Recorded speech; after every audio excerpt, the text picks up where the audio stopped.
Hey, good morning, everyone. We got another Cirucci team brief. It's me, Johnny, and George. It's Friday, October 11th, 2019. Should be another great one. We're just going to we'll continue. Always before we go live, we talk about some very interesting stuff. In the briefs. But George was mentioning some of the rolling blackouts that are occurring in California, and I'll hand it over to George. But just an interesting energy connection here. People aren't aware Warren Buffett's mega empire is called Berkshire Hathaway. And interestingly, Sherman Skolnick claimed that Warren Buffett subsidizes Boys Town in Nebraska. And it makes sense because that's Omaha, Nebraska is where Warren Buffett's Berkshire Hathaway headquarters is. But Berkshire Hathaway has an energy theory, which I think this company could be playing a role in these rolling blackouts that George was just mentioning that are taking place in California. But so the company is Berkshire Hathaway Energy, and the president and CEO of Berkshire Hathaway Energy is William J. Furman, Fehraman. I'll link this guy's corporate page. But William J. Furman, president and CEO of Berkshire Hathaway Energy, earned his master's degree in business administration from Jesuit Regis University. And this guy currently is the chairman CEO of AtlaLink, BHE Pipeline Group, BHE Renewables, BHE U.S. Transmission, Home Services of America, Mid-American Energy Company, Northern Power Grid Holdings Company, NV Energy Inc., and Pacific Corp. So this William J. Furman is a very interesting just connection to the energy sector. I think it sounds like a lot of these energy companies are located on the West Coast.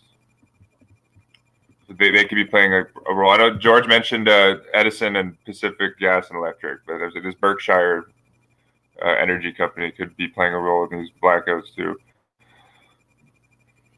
I haven't looked into the blackouts, in great detail, so I'll defer that to George for the details on that.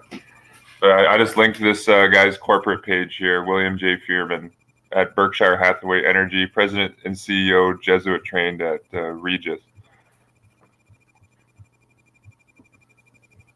I'll share my screen here. All right, George, go. That's your cue. Go. You got something on blackouts in California. Thank you, Eric.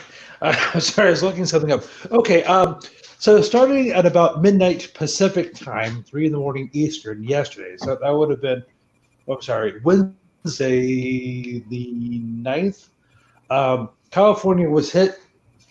The two main utility companies in California, Pacific Gas and Electric, PG&E, in the northern part of the state, and Edison in the southern part of the state, issued customers that targeted areas would have their power turned off for extended period of time. You're talking minimum 24, 36 hours, but as much as a week.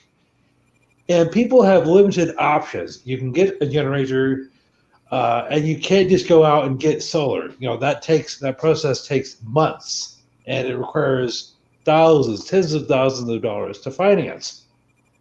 So if you have stuff in your fridge and your freezer, you're screwed.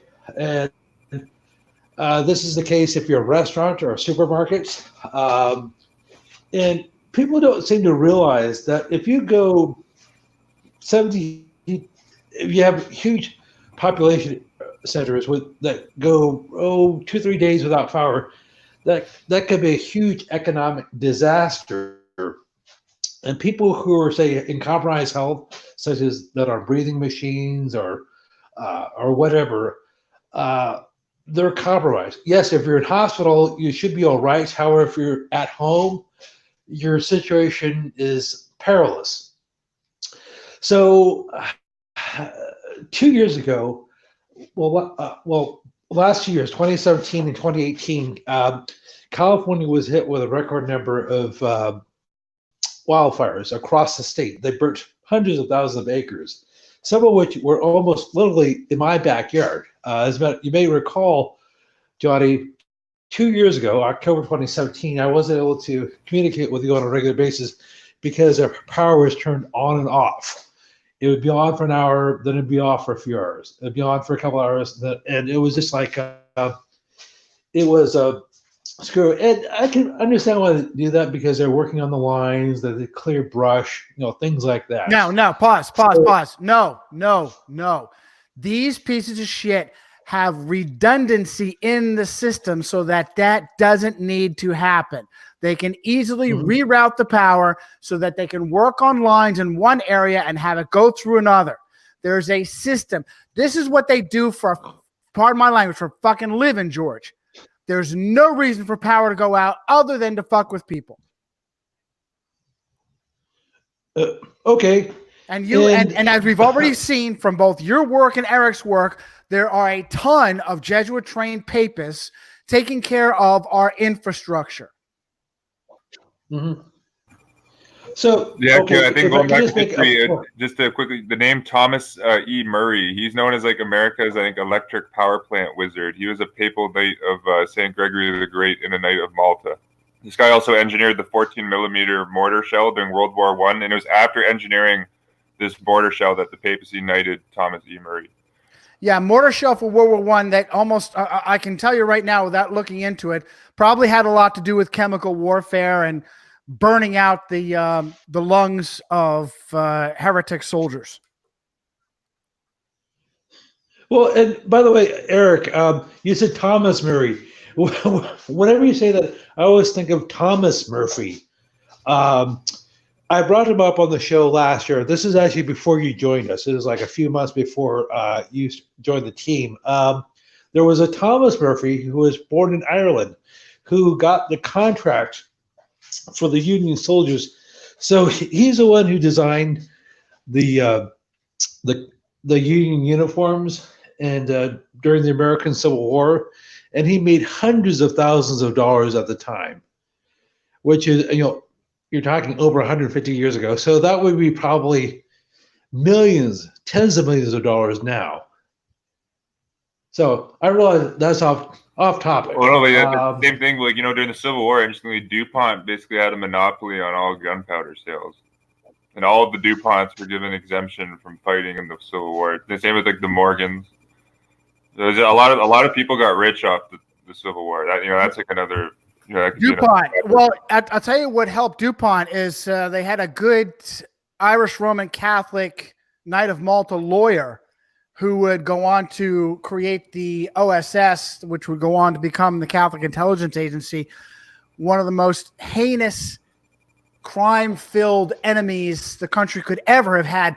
No external force has done as much harm as the Catholic Intelligence Agency to the people of America as that which was founded by Papal Knight of Malta, Order of St. Gregory. Johnny, I'm going to pull up. You can see that photo, actually. Yeah, you can see William Donovan with DuPonts at the munitions hearing. I'll pull that up. And another key papal connection to the DuPont is like the head treasurer of the DuPonts, John J. Raskob, was literally a papal knight of St. Gregory the Great and a knight of Malta, that John J. Raskob.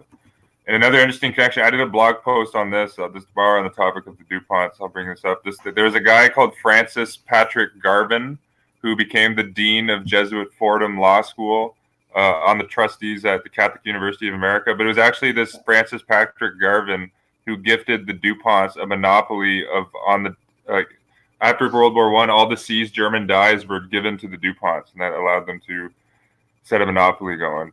I'll link the blog post on that, but it's really interesting. Like the same year that Francis Garvin, because Garvin was the alien property custodian and the president of the Chemical Foundation, which was a lobbying group set up by DuPont and Monsanto. The founder of Monsanto is Catholic John Francis Keeney, but Francis Garvin took all the German patents as alien property custodians, sold them to the Chemical Foundation for only like $270,000, and then once they're in the Chemical Foundation's hands, all of the patents ended up with the DuPont. And then later that year, Francis Garvin literally becomes dean of Fordham. And but here's the photo. Here's William Wild Bill Donovan here with Pierre and Irene DuPont. This is Monsanto had their legal battles covered too. They had good lawyers like Roman Catholic Clarence Thomas, who would go on to become a Supreme Court justice. Oh, absolutely. Yeah. Clarence Thomas is trained by Jesuits as well at Holy Cross. He checks off multiple boxes. And I believe his wife is also educated by Jesuits. Really? His wife is educated by Jesuits. Oh, where is Eric John Phelps on that one? A mixed marriage, both Catholics. And just look quickly at the DuPont. This is in the book, Gerard Colby's book, DuPont Dynasty. It's actually shown that the DuPonts financed the Catholic Church out of their own pocket all the way back in like 1830. And when the wave of Irish immigrants came over during the potato famine, DuPonts they actually went out of their way to make sure that their plants were being they would hire Irish workers over American Protestant workers. Interesting side fact there. But yeah, this is the photo here. People haven't seen this photo. This is just very revealing. Like this guy, and Wild Bill Donovan. I have sources that this guy. Wait, it was from the Donovan. photo that was scarfed up by Alamy. Oh, well, we better not. I don't think we're allowed to post that. Yeah, the copyright Nazis will probably have this one pretty censored. I can imagine. Yeah, but between Alamy and Getty, any photo or even a drawing, pardon my language, a fucking drawing of any significance of the Catholic Church is scarfed up by these copyright. See you next Tuesdays. Oh, absolutely. Especially all those George Bush at Red Mass photos. Look up. Prince John gives the English crown to the papal legate, and fucking drawings are copyrighted by Alamy and Getty. Are you kidding me? All right, so there is a ton of material and great report, very aggravating, upsetting report by Eric on gun control and how Dick's Sporting Goods, their assault weapon. Okay, pause. You are not allowed to own an assault weapon. You are not allowed to own a true assault weapon. And that was Ronald Reagan, right, Johnny? That made those. Yes. Roman Catholic, born, baptized, and raised, Ronald Wilson Reagan, whose daddy Jack and whose brother Neil are good papists, Knights of Columbus, I believe, right, George?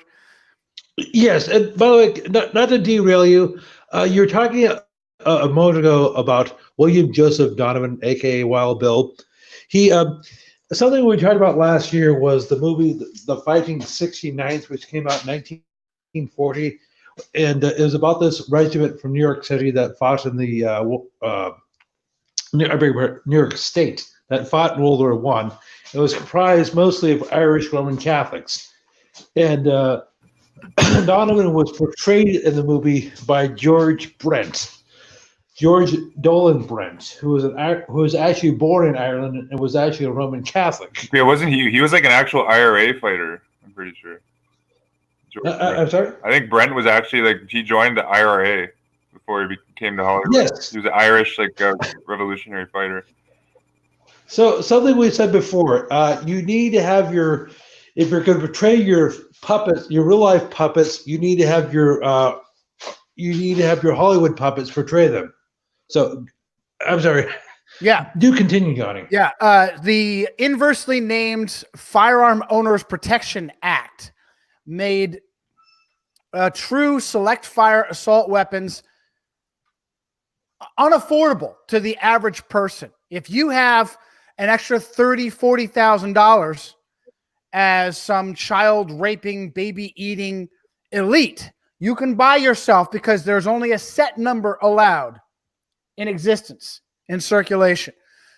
And so all this bullshit about assault rifles, assault weapons, you're not allowed to own a true assault. Only cops and soldiers and praetorians are allowed to own true assault weapons. And Eric's great report just the other day on papist gun control and how the Sisters of Mercy convinced Dicks, the aptly named Dicks, that they should ban, not sell so-called assault weapons. And I remembered that name, also inversely named, because the Sisters of Mercy are filled with a bunch of monsters themselves who have enabled the rape and abuse of children. As a matter of fact, now you got to be careful searching Google for it. Of course, the Google being born on the birthday of the Jesuits, September 27th, the birthday that they were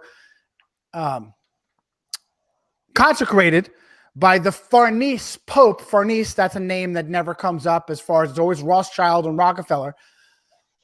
Paul III, who was Alessandro Farnese, who ordained the Jesuits, changed their name from the Knights of the Virgin Mary to, again, inversely named the Society of Jesus on September 27, 1540. NBC, nuns offer $193 million for child abuse cases, and I'll put this in the chat, and I'll hang on to it for when I repost this. A major Irish order of Roman Catholic nuns, the Sisters of Mercy, offered Thursday to pay child abuse victims, the government, and charities a further $193.5 million to compensate for decades of abuse in schools and orphanages. Next paragraph. The compensation offered to the Irish Education Department is by far the biggest from 18 orders of Catholic priests. Pause. Why are the nuns paying into the Irish Education Department? Well, that's because 90%, over 90% of the schools in Ireland are run by the friggin' Catholic Church. No, and Johnny, those are public schools, not public schools. And you pay taxes in Ireland, and it goes into the coffers of the Catholic Church, and they turn around and they pay the children whom they've raped and beat and abused and shoved their heads into toilets and all the other disgusting satanic shit that happens when you, moron, give your child over to a nun or a priest to educate or care for. Oh, absolutely. Ireland is just like it's amazing how entrenched the church is over there. That Ireland is where that story. I know the Guardian covered this. They found what was it, like 700 remains, like bones of babies under a Catholic monastery. Oh yeah. There was like almost 1,000 infants. 1,000? God only knows if they were buried alive. I'll dig up the details in a minute. This is what happens when these are orphanages and these are places where supposedly young women, teenage girls who need help from evil societies because they went around, they were loose, they went around, they got into trouble, or worse, they were raped, sometimes by priests themselves. And what happened to the babies? Well, the babies that couldn't get sold off, many of them just got sold and trafficked, were buried. I don't know. Some of these babies were a sacrifice to Satan, and I'm not exaggerating. Some of them were buried alive, probably. 800 bodies. And by the way, this has happened for centuries. Martin Luther complained about a scandal of underground tunnels where nuns and priests would have sex and then slaughter the babies that were a result of that and bury the babies. These scandals go back centuries to the beginning of the Catholic Church. Give me a second. I'll look up. I remember reading this Theodore Greisinger's book, The Mysteries of the Vatican. He quotes like author after author of like authors who were there at the time, particularly like when the papacy moved to Avignon. But it's just you get like the vivid picture of like all like the vice and like the disgusting stuff that went on at the papal courts. I reckon Peter J. Doiswick, in his book Ecumenism and Romanism, especially, he has a chapter called The Antichrist, where he quotes like even like Catholic like Roman emperors and like official saints of the Catholic Church, like calling the Pope like the dragon, the Antichrist, like describing like the time like back. I think this was the Cardinal Barosius in 900 referred to the nuns at St. Peter's as like the age. He referred to the current times they're in as the age of the whores. This was in like 900. See, this is a critical part of Christianity. The understanding that Rome is the fourth and final beast of Daniel and Revelation was wiped out. All major sects, with the exception of the very orthodox Seventh-day Adventists, even mainstream Adventists don't pay any attention to their own religion. Only renegades like our beloved Professor Walter Veit teach actual Adventist doctrine, which is true Christian prophecy, that Rome is the fourth and final beast of Daniel and Revelation, and that the entire office of the papacy, there isn't all other so-called Protestant or evangelical or Christian sects of Christianity teach Jesuit doctrines like futurism, dispensationalism, Zionism. These are all Jesuit doctrines fabricated to erase Rome from the Christian Bible and from our understanding. The entire office of the papacy is saying there's not going to be some mysterious Muslim that pops up somewhere out there in the future and signs a contract with a nation that never existed, Israel. There's no such thing as modern Israel. It's a completely fabricated nation, has no place in biblical prophecy. That's all Jesuit doctrine. Very, very important. Well, it's another Christian church. Like people forget too, like the whole claim, like the whole the papacy amassing its temporal power was based off fraud after fraud after fraud. Like the donation of Constantine is probably the most incredible forgery in human history. Supposedly Constantine for 400 years preserved this document, and then I think it was Pope Sylvester II in 830 reveals, Constantine was holding this document for 400 years that says the Pope has supreme temporal power over the whole world. Like, are you kidding me? Like that's already been proven a fraud, but that's just accepted today. That's not brought up in any Protestant denominational church. Like the decretals of Isidore. All fraud. Protocols of Zion, Protocols of the Elder Zion. George, the Catholic Church is expert in fabricating, dating, making something look ancient because of the way they hawk relics. Yes. Hey, how many times are you going to get the pinky bone? You got 50 pinky bones of St. Mary of the Worthless Miracle that you can sell again and again and again. This is the key of... Okay. Oh, and just if the Pope Pierre Charles Desjardins,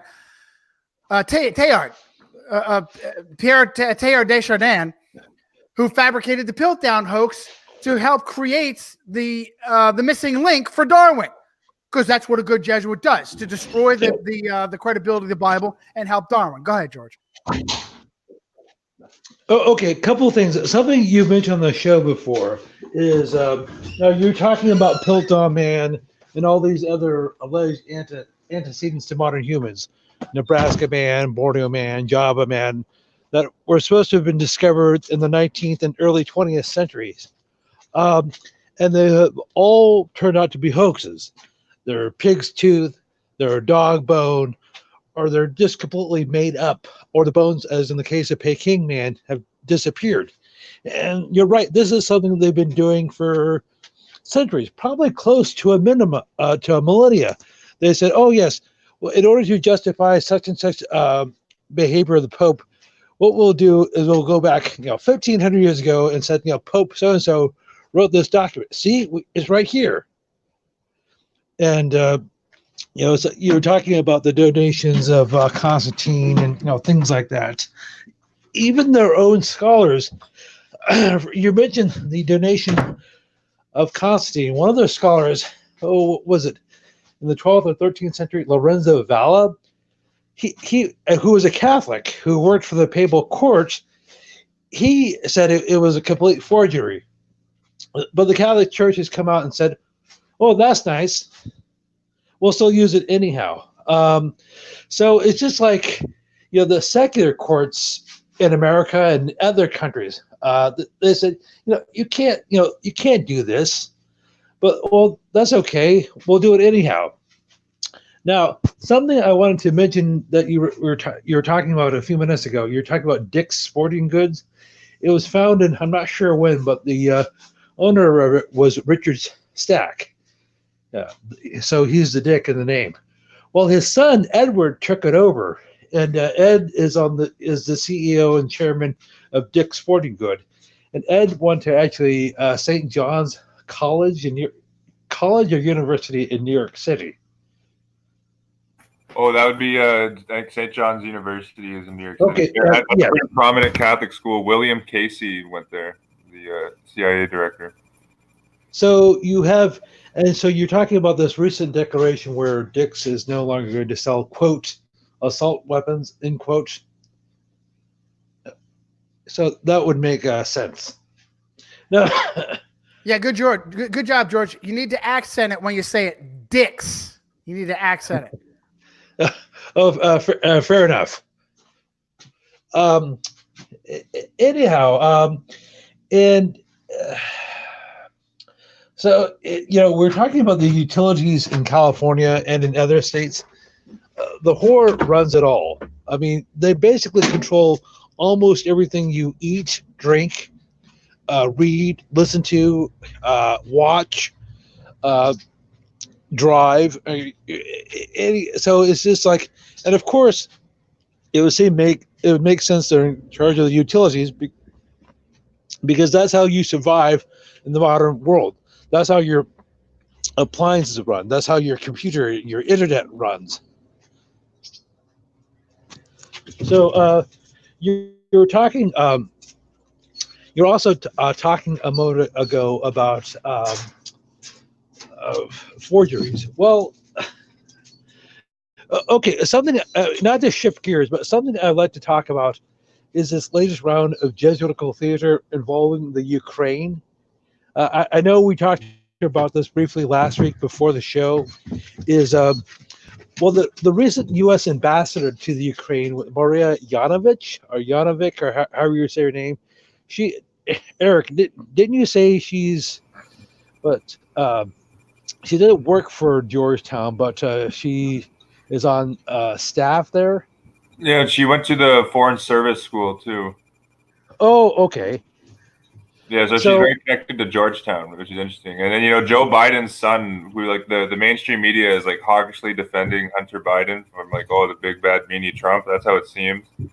But Hunter Biden was also a professor at Georgetown. Went to Georgetown like the Ukrainian ambassador, and Hunter Biden I think toured with the Jesuits even with their volunteer corps. It's very interesting. Okay. So just like Tom Perez, the head of the DNC, I believe he and his wife met through the Jesuit Volunteer Corps. Yes, they did. I think his wife's name is like Ann Studenmeyer. I have that article from America Magazine up on my blog. I'll link that. Yeah, that's right. People in this guy before Tom Perez was the labor secretary and the secretary of the Treasury before he became the head of the DNC. So this guy is very intriguing. Yeah, the article title is Tom Perez has deep Jesuit connections, and that came from the Jesuits press. I'll link that here. Okay, so I know we've covered this before, but just to refresh people's memories. Okay, we talked about Donald J. Trump, the current president of the United States. He didn't Fordham for 2 years. His son Eric graduated from Georgetown. His daughter / mistress Ivanka attended Georgetown for a couple of years before she transferred to the University of Pennsylvania, just as her dad did, and just as Donald. Damn, his daughter / mistress. Okay, just as Donald Rumsfeld did. Rumsfeld went to Fordham for a couple of years, then he went to the University of PA, where he got his sheepskin. His Trump's daughter Tiffany is currently attending Georgetown Law. Now, Donald Trump is supposed to be a conservative Republican. However, his arch enemy Nancy Pelosi, who's Italian Roman Catholic, her husband Paul is on the board of directors at Georgetown. Paulie Jr., their son, graduated from Georgetown. Okay, I forgot which one was. They have two daughters. One went to Loyola Marymount. Christine and Alexandria went to Georgetown, or the other way around. So. Yeah, and I think it was Alexandria made that propaganda movie bashing evangelicals with no mention of the Catholics. I think that was Alexandria Pelosi. Okay, so we're just talking about the Bidens. Creepy Joe has 2 honorary degrees from SJ schools, St. Joseph in Philly and University of Scranton. We talked about Hunter, got his degree from Georgetown, and he was part of the Jesuit Volunteers. John Sidney McCain, the third, the late senator, sent 3 of his kids in the Phoenix area to SJ schools, Johnny, Jimmy, and Megan. Oh, is that the Brophy Prep? Yes. Phoenix? Well, there's Brophy, and then there's another school in Phoenix. So all these people are supposed to be at odds with Donald Trump. However, they basically are educated by the same people. How can that possibly be? Well, I think part of this, this is something I've just noticed. Like since this Ukraine thing's dropped, there's been absolutely zero coverage of the Jeffrey Epstein case. Have you guys noticed that too? Like the Ukraine story is just like taken over like the airwaves, and I think it's all Jesuit theater because the Democrats haven't like officially moved to like they haven't actually done like an official impeachment inquiry like in the House yet. Right now, it's all just kind of hearsay. And the Democrat leading the charge, Jerry Nadler, went to Jesuit Fordham like Trump. Like Jerry Nadler, I think I think he's Jewish, but he went to Jesuit Fordham. This is Jerry Nadler. And another thing, the Quigley. I'm gonna get this guy's name. The Quigley. I've seen this guy on the news all the time talking about the Trump impeachment. What's this guy's name? Quigley from Illinois. He went to. I think this guy might be related to the Quigleys that drafted the Hollywood Production Code. Yeah, Mike Quigley. This guy's also on the Intelligence Committee, and he went to Loyola Chicago. And this guy's all So I think this is just Jesuit smoke and mirrors to distract the American people from real stories at the end of the day. I don't know. I personally I don't think anything's going to come out of this. I think and this week like Trump. I think there was at the White House there was like 300 sheriffs with Donald Trump. And they did a press conference with Trump, and all these sheriffs are telling Trump, "We got your back." The logo of the Sheriff's Association in the United States has a Roman fasci on it. I just don't see Trump going anywhere. But I could be wrong. Maybe this is because like with the Democrat Party, like I could see if the Democrats get in office, like they would go for like full-on gun confiscation, like wide open borders. I think the Democrats are, more aligned to what the Jesuits want to do. Well, look, maybe like they're both controlled ultimately at the end of the day, but maybe the Jesuits want to accelerate. When the reptilicans are in charge, we sort of stroll and hop and skip towards total destruction. When the demon rats are in charge, we run full bore.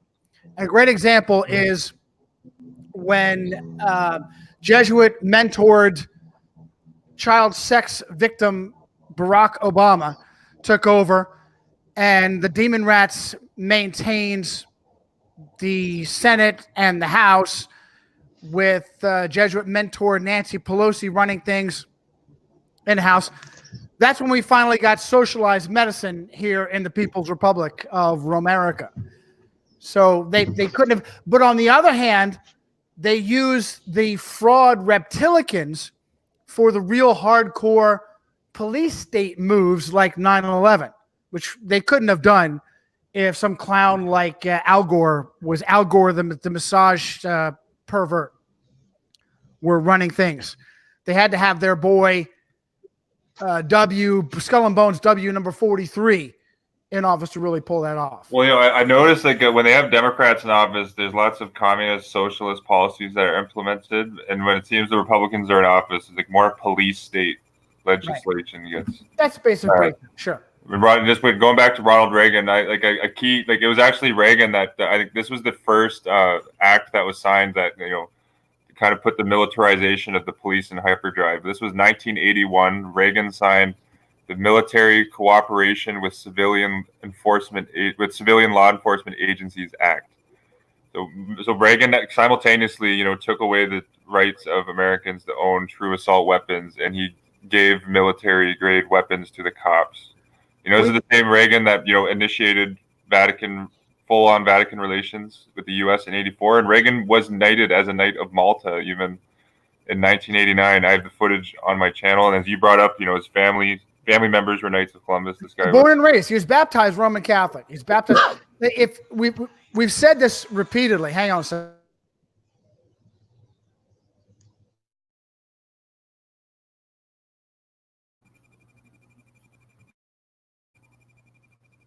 Oh, your mic's muted there, Johnny.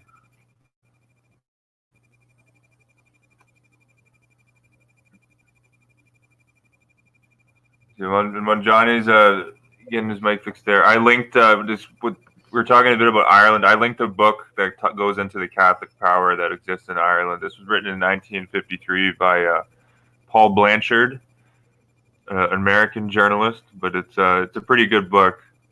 It just it doesn't go into like the pedophilia angle per se, but Paul Blanchard shows politically, socially, culturally, educationally, like the Catholic Church is in full control of Ireland.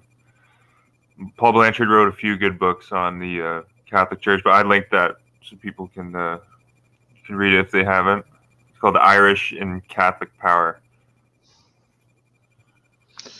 And did you want to go into something, George? Well, yeah. So just to finish up on this whole Ukrainian thing, the current, in the Ukraine they have a president and the prime minister. I guess the president is more of a figurehead, and the prime minister is the one who does the day-to-day business, which is the case in most countries. So I believe it's the president of Ukraine that Donald Trump was in recent communication with. What's his name? Vladimir Zelensky. Yeah, he was a comedian before he became president, I'm pretty sure. And an actor. So I'm not sure about his background, but I'm sure. Okay, that's always a good sign. So they have one clown who's communicating with another clown. I mean, I guess, maybe they're exchanging tips as to how to juggle balls or to make balloons or something like that. Yeah, to think about it like that, you have a reality TV star as the president of the U.S. in a talk with a comedian actor star, president of Hungary or Ukraine. Oh, okay. So it's kind of funny. And you brought this up. It seems like I'll let you keep going here, but it seems like Boris Johnson, he's kind of like a new De La Vera. It almost seems like baptized Catholic, and he's from New York City, like De La Vera was. Yes, and he looks somewhat like Donald Trump. Oh, absolutely. And I think Trump and him seem to really like each other, just from what I've seen on the press conferences. Yes. So, anyhow, and, I'd say both Boris Johnson. I've mentioned this on the show, but people have it. He wants to put 46,000 more cops on the streets. Oh, good for him. Like the typical right-wing conservative party controlled by the Jesuits. He's doing more police state types of legislation while he's in power. Well, this is something they've been doing forever. Is probably close to 100 years. Whenever they get one of their pseudo right-wing puppets in office, they use similar slogans. Like Trump's campaign slogan was, or one of them was, let's make America great again. Well, Franco used similar words. He said, let's make Spain strong again. Let's restore Spain to her glory of the 16th and 17th centuries. Let's turn back to the good old days. And Hitler also had a similar slogan. It was like, let's make Germany powerful again. Oh, they all use the same blueprint. The current guy doing it is Rodrigo Duterte. He's trained by Jesuits actually in the Philippines. Very, very right wing. He's had the Philippines in like a state of martial law now for almost 2 years. If the Philippines is a series of islands, I think he has the second biggest island in the Philippines, completely quartered off for martial law. Okay, and in martial law situations, serious freedoms are violated. In the Philippines, being a very Catholic country, actually has a long history of martial law. I think President Ferdinand Marcos, Catholic, he was president of the Philippines from I think 72 to 90, but he had the country in a state of martial law for like 15 years. And the Jesuits are firm believers in like law and order. Like Pope Leo XIII said that force is the best means to achieve public tranquility and order. They believe they firmly believe in using force to keep the status quo in place. Well, in order to do that, you have the Hegelian dialectic. You need to have chaos and disorder beforehand. You need to have massive crime, massive disruption, people being murdered, women being raped, and property, being people being robbed. And so you need to have that situation where you allow the criminals to have all the drugs and guns they want, so they can destroy your cities. Then you need to send in your knight on the white horse and said, "Don't worry, I'll save you by restoring law and order." Well, that's how it works. Every single situation. There's a movie. Have you seen the movie The Siege with Bruce Willis? Yeah. Jesuit trained Denzel Washington was like the FBI agent in the movie. But it's a pretty good. People should watch this movie. The Siege ultimately, I think, was predictive programming for 9/11 because it came out in 1998. But the movie The Siege is all about how there's terrorist attacks in New York City, and then because supposedly the terrorist attacks are so big and existential, Bruce Willis's character, he's the general in the movie. They put Brooklyn in a state of martial law in this Hollywood film. It's a pretty good movie. I recommend people watch it. That shows soldiers were putting regular American citizens in detainment camps.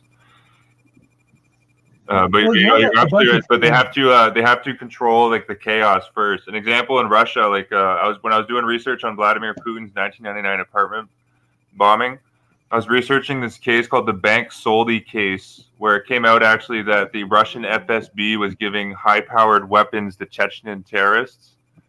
And they were supplying Chechen terrorists with blueprints basically on how to rob banks all throughout Russia and Chechnya. So then they trained these Chechen terrorists. The chaos ensues, and then the FSB says, "Oh, look, this is a crisis. We need to enact more military police state measures to counteract the crisis." It happens in every single it's almost like a universal law on how to amass more power for the government, put the citizens in a state of fear, and then put the foot down. Well, I mean, this is something in the United States they've been doing since at least the 1960s. And I know we've covered this material before, but just as a quick review, they started taking over your major urban centers like Chicago, Detroit, Cleveland, St. Louis, and so forth. And they had these gangs, for the most part, black gangs, and later on Hispanic gangs. And the various governmental agencies, the CIA, FBI, DEA, ATF, would give them all the drugs and weapons they needed to terrorize these towns and to take out the rivals. And so these gangs are essentially in charge of most of your major, or at least the black sections of your urban centers in Chicago and Detroit. However, but since you have all this massive crime in these places, you need more cops, jails, and prisons, and more draconian laws. To where what it doesn't punish the gang members, it punishes the law-abiding citizens. That's it, to where in places like Chicago, until fairly recently, it was almost impossible for a law-abiding citizen to have a handgun. And so you were deprived of the means of possibly defending yourself. And George, I think they've sent the National Guard into Chicago a few times recently. Well, and if you're just walking down the street, and now you're subject to shakedowns by guardsmen. But and that ultimately affects just average everyday people, not the quote unquote bad guys. And of course, this has all been ramped up since 9/11. So people? Well, you don't want another terrorist attack. You want another World Trade Center type situation. Therefore, sure, I have no qualms with the people having to take off my shoes when I get on the plane, or the people listening to my phone calls or reading my emails or whatever. And because it's all in the name of keeping us safe. Because we need to watch out for those bad guys. We need to watch out for those terrorists. Oh, absolutely. Actually, and I'm gonna link this in the description. The Guardian newspaper. Like, if you remember the underwear bomber, Yes. I think it's from 2012. It came out the underwear bomber was actually working for the CIA. And like Okay. and the underwear bomber was in root like contact with the CIA for years. Yeah, Umar Farouk Abdul Mutalab. Yeah, so I recommend like even like the yeah, like literally the Guardian, like out of this, the Telegraph UK had a headline: Al Qaeda underpants bomber was working for CIA.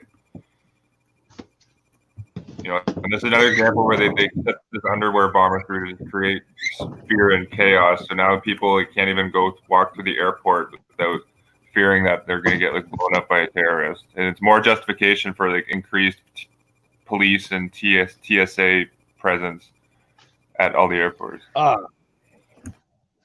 And but people don't, okay. This is a general comment. This is people don't know how to think, period, let alone critically, because people don't know how to ask questions. Okay, we were just talking about 9/11 a moment ago. What were the purposes of 9/11? And you could say, what were the purposes of Pearl Harbor? What were the purposes of the creation of the modern nation of Israel, for example? And people to don't answer know. the question on 9/11, George, I think the definitive answer is the USA Patriot Act, which was drafted by a Georgetown professor, Jesuit Georgetown professor, Veet Din, devout Roman Catholic. But if people actually look at what the Patriot Act is, the Patriot Act gives the government, the government and its agents basically unlimited power to do whatever they want in the name of national security. That's what the Patriot Act does. Like, and that's why we say it's now legal for them to listen to all of your phone calls. It's legal for the government to search all your emails because we gotta make sure like you're not emailing any terrorists. Okay, like, are you being security interest? Like for instance, the government can now they can legally read all of your library checkouts. They can get those files whenever they want. For instance, so all privacy is violated with the Patriot Act. It gives police just exponentially more power. That's ultimately the goal of 9/11. And it came out, like Ron Paul admitted, the Patriot Act was actually drafted before 9/11 even occurred. I think it was written a few weeks even before 9/11. And you can saw the urgency. So right after, I think the Patriot Act went into law. It was only like two or 3 weeks also after the 9/11 event occurred. The Patriot Act was already signed by Congress. Mike Pence, the devout Catholic, was one of the biggest advocators to pass the USA Patriot Act. Interestingly. But you just got to see how quick they passed this bill that turned the United States literally into a police and surveillance state after 9/11. It was within weeks. And the bill itself was drafted by a Georgetown professor, Veet Din. The director of the CIA at the time, George Tenet, also went to Georgetown. For instance. So is Johnny with us? I'm not sure. His mic's been muted for the past bit. I'm not sure what's going on here with Johnny. I'll see. Maybe I'll remove him. I wonder if he lagged. If he joined back here, I'll send him another invite. Yeah, I'm not sure what happened to him, George. All right, I just sent him an invite here. Another interesting aspect of 9/11 is just when the supposedly the towers hit the Trade Center, the Austin J. Tobin Plaza was unscathed. It wasn't hit by the towers. And, Austin J. Tobin went to he was the head of the Port Authority for 30 years. I think from 1940 to 1970. It was under Austin J. Tobin's watch that the World Trade Center was the project started. And the Austin J. Tobin Plaza, though, is completely unscathed. So it's kind of selective. You'd think that if an entire building collapsed organically, the whole surrounding area would be completely wiped out. But that wasn't the case.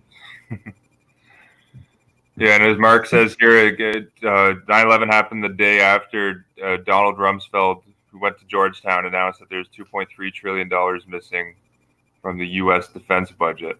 And then when 9/11 happened, the media and the world just conveniently forgot about that. Just went brushed under the rug. And Bush immediately asked, like, the defense budget went up by like 50 or 60 billion dollars immediately in the year following 9/11. You had the creation of the Department of Homeland Security. The creation of the Department of Homeland Security goes hand in hand with what I just said about the Patriot Act, turning America into a police state.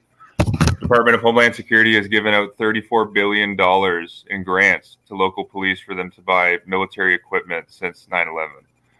In the Department of Homeland Security, I have a video of it on my channel, but all of the early founders of the Department of Homeland Security were tied to the Jesuits, in particular John C. Gannon, who led the White House transition team to create the Department of Homeland Security.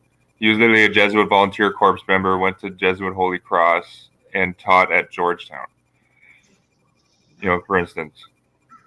And you can go through, there's a long line of, just go through the deputy directors and directors of the Department of Homeland Security. You'll see that it's accurate. The real name, the occult name of that department is the Department of Homeland Security.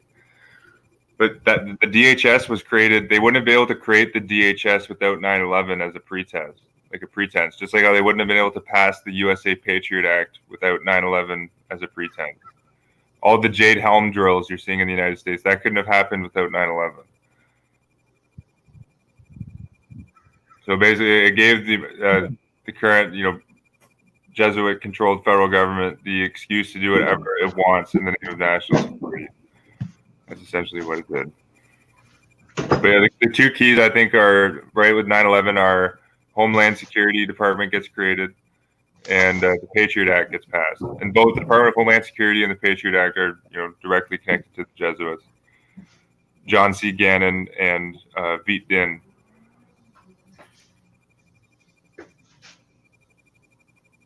And of course, with the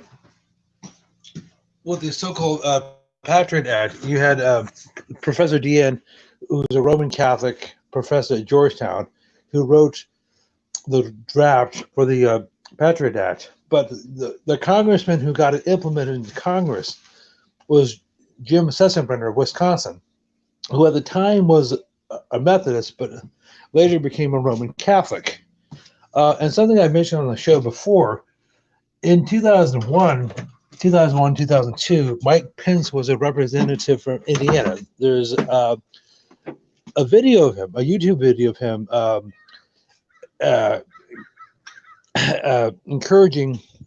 exhorting his fellow congressmen to vote for the Patriot Act.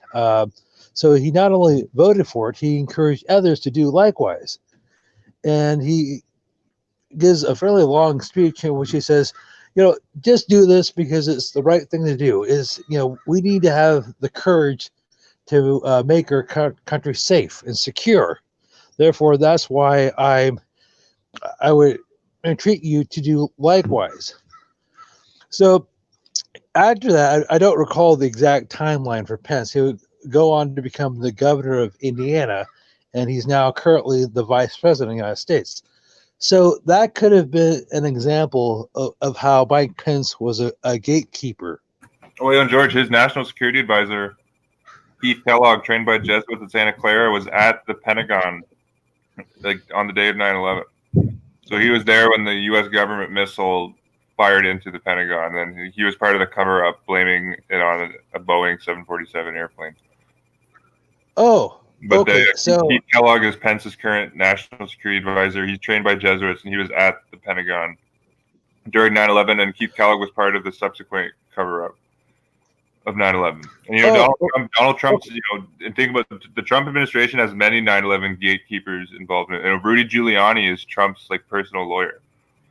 Devout Catholic Rudy Giuliani, who was the mayor of New York City during 9/11, huge gatekeeper. Okay, so I'm not sure which Rudy Giuliani you're talking about. Are you talking about Rudy Giuliani, the cross-dresser, Rudy Giuliani? Yeah, he's a cross-dresser, like so many other deviants, like J. Edgar Hoover, who was very close with the Jesuits. But yes, Rudy the cross-dressing Catholic Giuliani. Or you're talking about Giuliani, who was trained by the Christian Brothers, who went to Manhattan College, is a frequent guest at the Al Smith dinner. That Rudy Giuliani? Same one. Yeah, he's super. Yeah, the great information as you just said. This guy is like a Vatican agent as well, and he's Trump's personal lawyer. This guy is literally the mayor of New York City during 9/11. So people got so it's amazing. I think Trump, he's stopped doing this since he's been in office. But I think Trump, when he was being elected, was even like threatening, like, "Oh, we're going to get to the bottom of 9/11." Like, really, you have Rudy Giuliani as your personal lawyer? Like, I don't think so. So, like, I don't know. As John said, the Trump tires need to stop with Donald Trump's going to get to the bottom of the 9/11 nonsense. Oh, okay. So it's just that simple. If you really want to get to the bottom of 9/11, you wouldn't hire Rudy Giuliani as his personal attorney. Like, well, he'll get to the bottom of 9/11 as soon as he finishes his wall. Yeah, I don't think that's going to. I think he's built like 30 miles so far, or 35 miles. in 3 years. And Johnny found a link. I think that Trump and the Pentagon said they ran out of money to build the wall. So now they're asking Trump campaign supporters for donations to build the wall. Like, we spend $750 billion on the military, but yeah, there's not enough money for the wall. I thought that was kind of interesting. Well, yeah, maybe he can go to Dick's and get some supplies from there. Oh, actually, it looks like Johnny's back, George. Oh, hello. Thank you. So, were you having some technical issues, Johnny? His mic is off, though. Looks like it's not muted. Your volume's low there, Johnny. Can't hear you. Yeah, he'll be. Must be having some technical issues. Yeah, like, really, like, I don't know, just interesting. Like, I don't know, it's an interesting dialectic, just what's going on with Trump. I wonder if it's just like Nixon, like Sherman Skolnick's takes with Nixon is that, like, the reason they initiated the Watergate scandal is because Richard Nixon, like, he knew all about how the Jesuits and the CIA murdered JFK, and Nixon apparently started, I guess, mocking some of the CIA people, saying, "Hey, I know about what you did here." I essentially blackmail. That's the accusation. Nixon potentially was going to blackmail the CIA about the Kennedy killing, and according to Skolnick, that's why the CIA retaliated with Watergate. It could be like some internal feud, like within like the Jesuit aristocracy, as a reason, also just why they want Trump out. Like, it could be something like that. Maybe Trump's making some threatening remarks. Please, I think this bullshit is just that bullshit. He's such a fraud. He's such a do-nothing fraud that they need to bolster support for that clown, that fat pedophile clown, by constantly threatening impeachment. It ain't going to happen. He's the perfect, useless waste puppet. And right before I was interrupted, I was going to say, if you remove the fraud of the Cold War, completely needless. All the victims are real. The millions upon millions of victims of the Cold War are real. But it was needless and fabricated from the beginning. If you take that Jesuit theater out of Ronald Reagan's resume, he's just as leftist as any other piece of crap that has infested the Father Andrew White House. More gun control, more taxes, more illegal aliens, everything that the Vatican wanted, including reopening diplomatic relations with the Vatican that had been closed after they murdered Abraham Lincoln. Oh, absolutely, great point. That was a big coup d'état, and I'll link this article because I think this was a powerful realization for me. The big coup d'état with the JFK assassination was the Jesuits passing the Elementary and Secondary Education Act in 1965. This was passed by Jesuit-trained Lyndon Baines Johnson.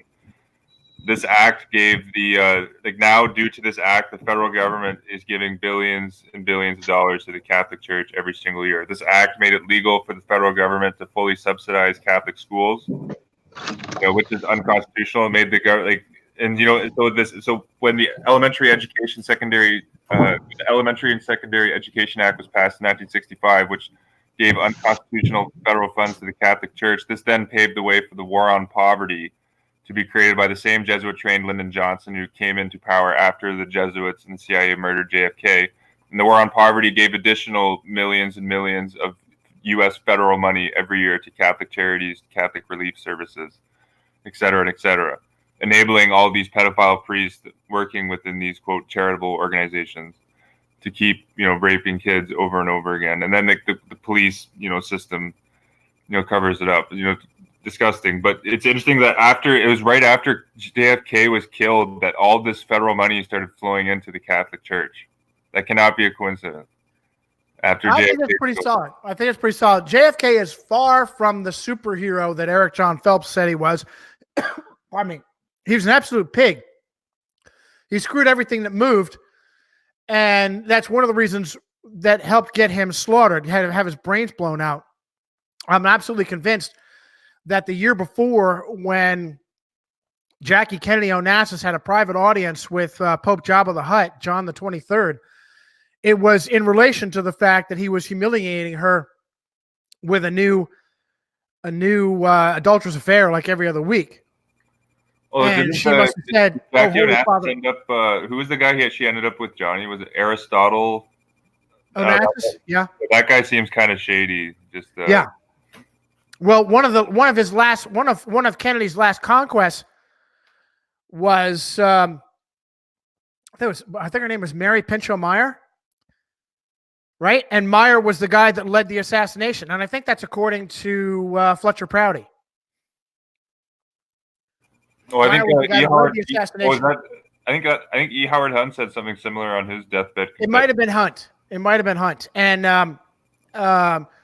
Mary Pinchot Meyer was murdered, if I'm not mistaken, on Georgetown property by someone that was supposedly a Georgetown professor.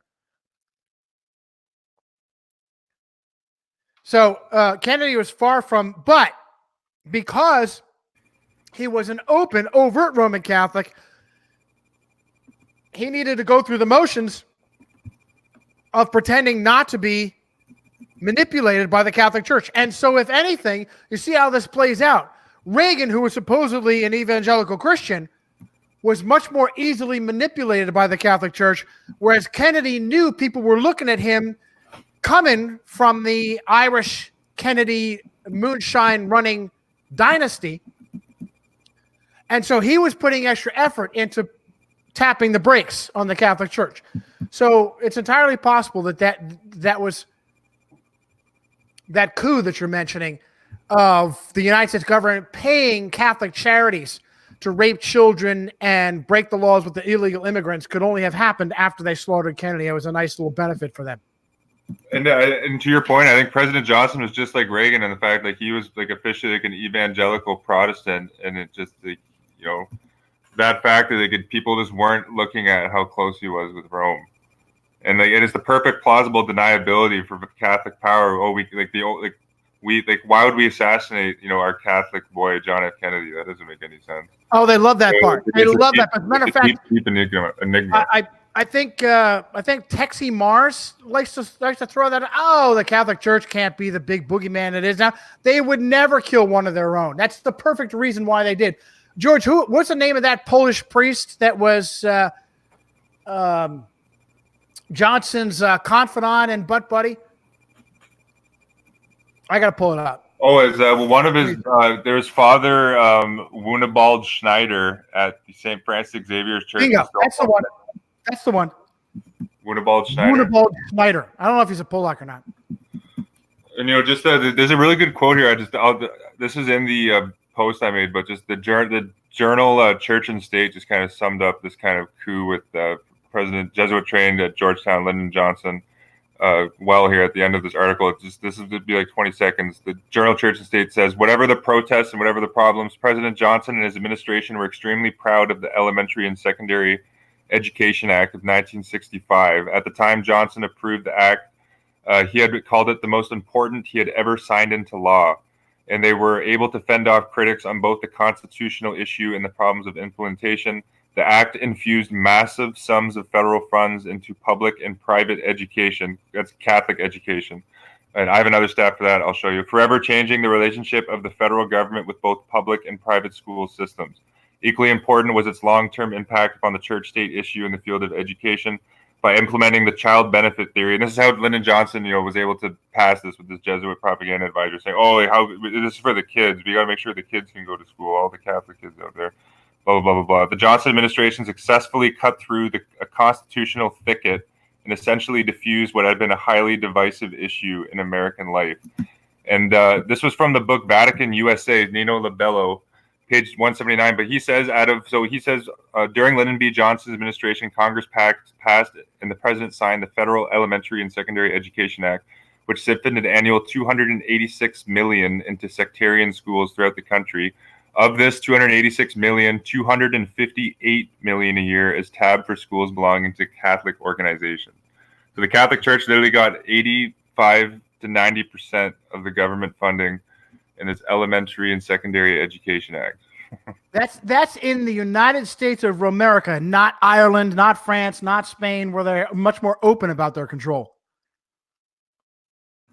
Oh, it's incredible. And just, I think Abro Manhattan had a good sum up here. He said, under the Johnson administration, hundreds of federal programs provided vast amounts of U.S. government money to church-related agencies, most of them Catholic. Millions of dollars passed through the ecclesiastical coffers.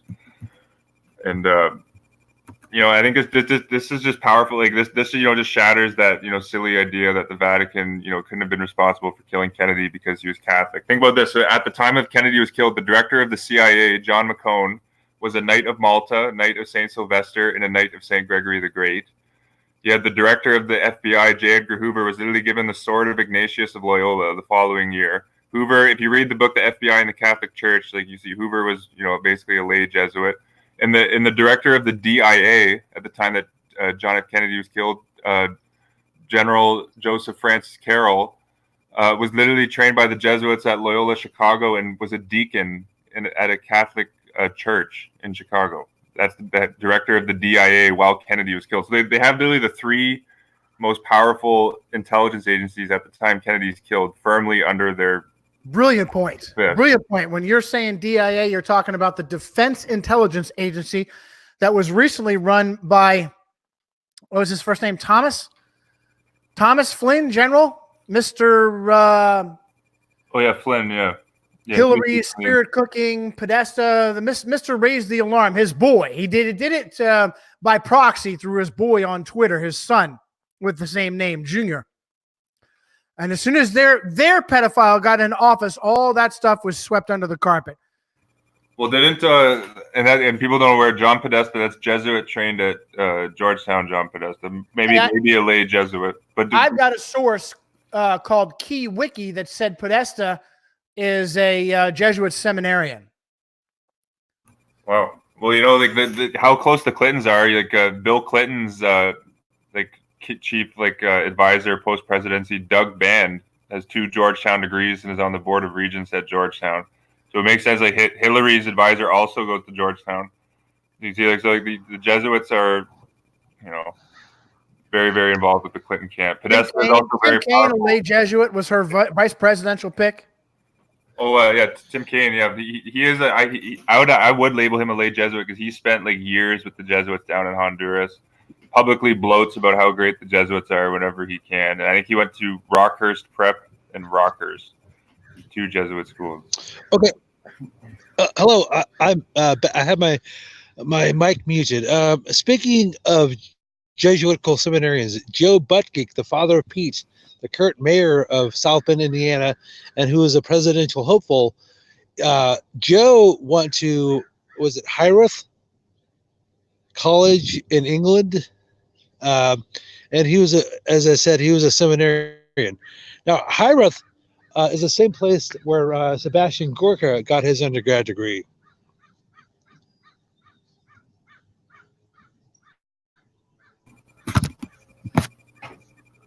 Oh, is it interesting, George?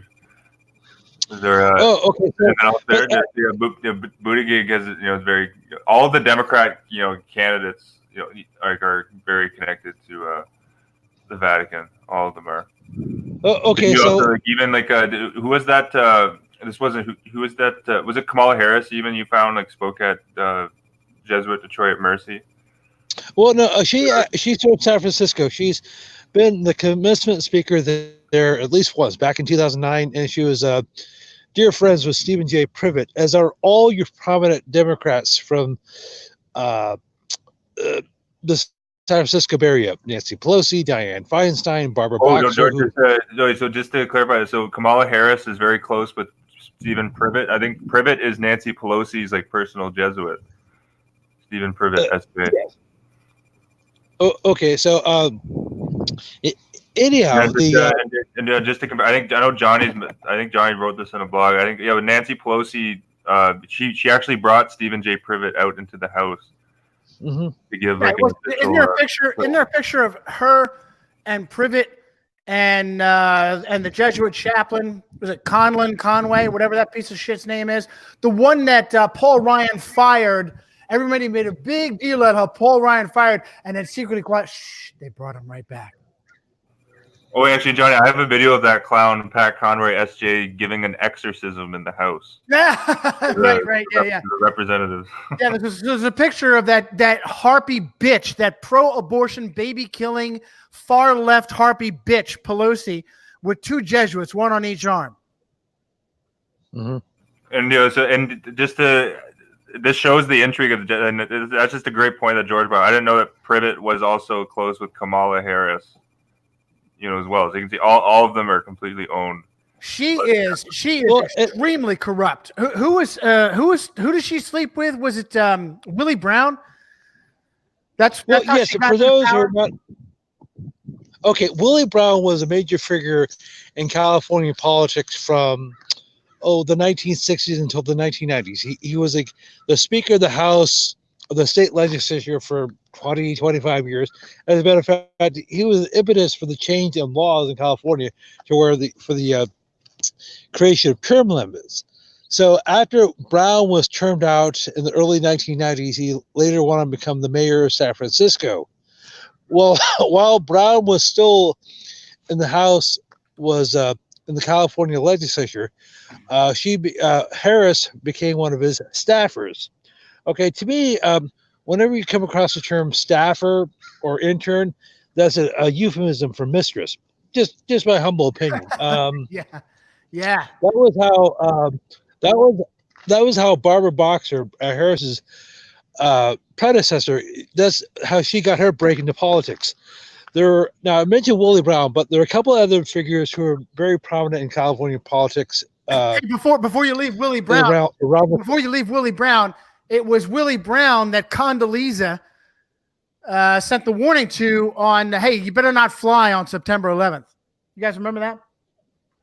Oh, there's some inside knowledge for sure there. Okay, so there are a couple other figures who are big players in California politics from the 1960s to the 90s. You had the Bertram brothers, John and Phil. Barbara Boxer was an intern or a staffer or something for both of them. When they were on the board of supervisors for San Francisco. That was how she got her big break into politics back in the 1970s. So anyhow, but that's a little bit. And Barbara Boxer, as I said, was your hardcore leftist, paper court puppet Jew, who was the other senator from California from 1993 to 2019. And the other hardcore leftist, paper court puppet Jew is Dianne Feinstein, who was trained by the Catholics at Sacred Heart Girls' School in San Francisco. But anyhow, I have a couple of pieces of housekeeping, or at least one piece of housekeeping with Johnny. I sent an email to him or to you yesterday about the U.S. Signal Corps. And I guess I didn't really make my point very well. But if you look at all you did was you sent me the link to Vatipedia. I have no idea what your point was. Okay. All right. I just like to apologize for not clarifying. Well, if you look at their symbolism, you see a hand holding a couple of fascists. The Army Corps, the Army Signal Corps goes back to the 1860s, to the American Civil War. So they obviously have a fascist logo. Also, part of their logo is they hold two flags, which appear to be papal. Yeah, I'm looking it up because I didn't see when I clicked on the Vatipedia. The hand was grasping like lightning bolts or something stupid. I'm looking it up.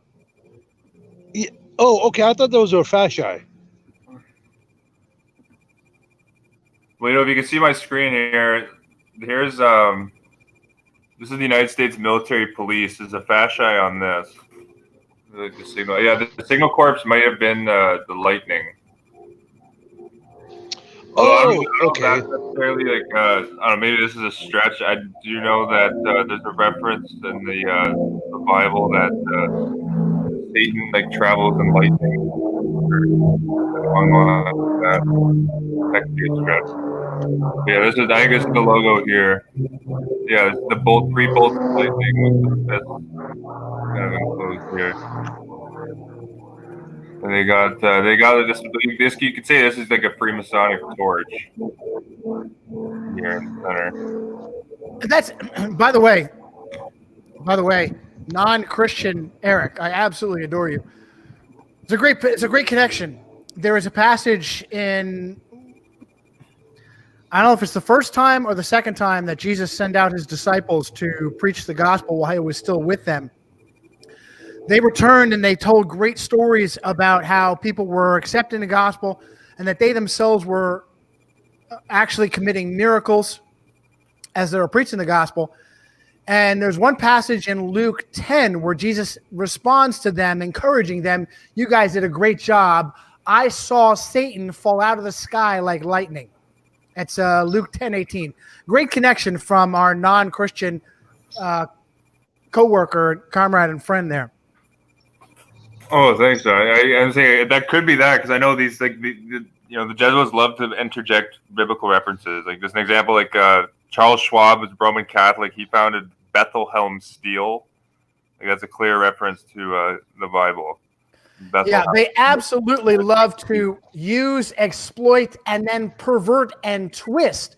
A great example that I mentioned the other day as I watched that the Sony movie Venom, and the bad guy in the movie is taking bums off the street and feeding them to aliens. And one of the poor bastards says his name is Isaac, and he goes on this long monologue about Isaac and Abraham and the sacrifice. And he says, I don't know what kind of the real miracle, the real amazing thing was the sacrifice of Isaac, what Isaac did, not what Abraham did. And I don't know what kind of God would do that, but not my guy, something like that. That is so Jesuitical. It is so Jesuitical to have complete, thorough knowledge of the Bible and then complain about it, twist it,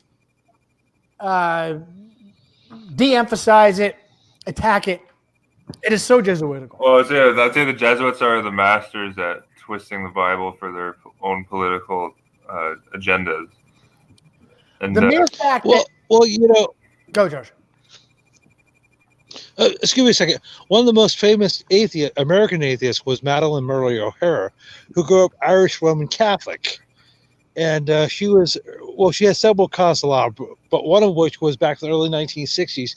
She got the U.S. Supreme Court to say that prayer in governmental schools was unconstitutional.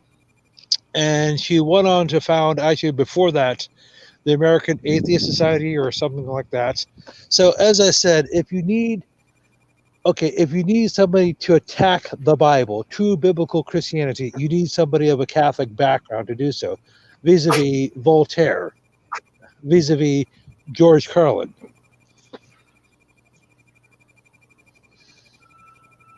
Great examples, because both Voltaire was Jesuit trained for almost all of his life. George Carlin, a supposed lapsed Roman Catholic. Who else did we? Taxil, Leo Taxil, another one, a seminarian, and I think Jesuit trained too, right? Yeah, he was trained at a Jesuit seminary.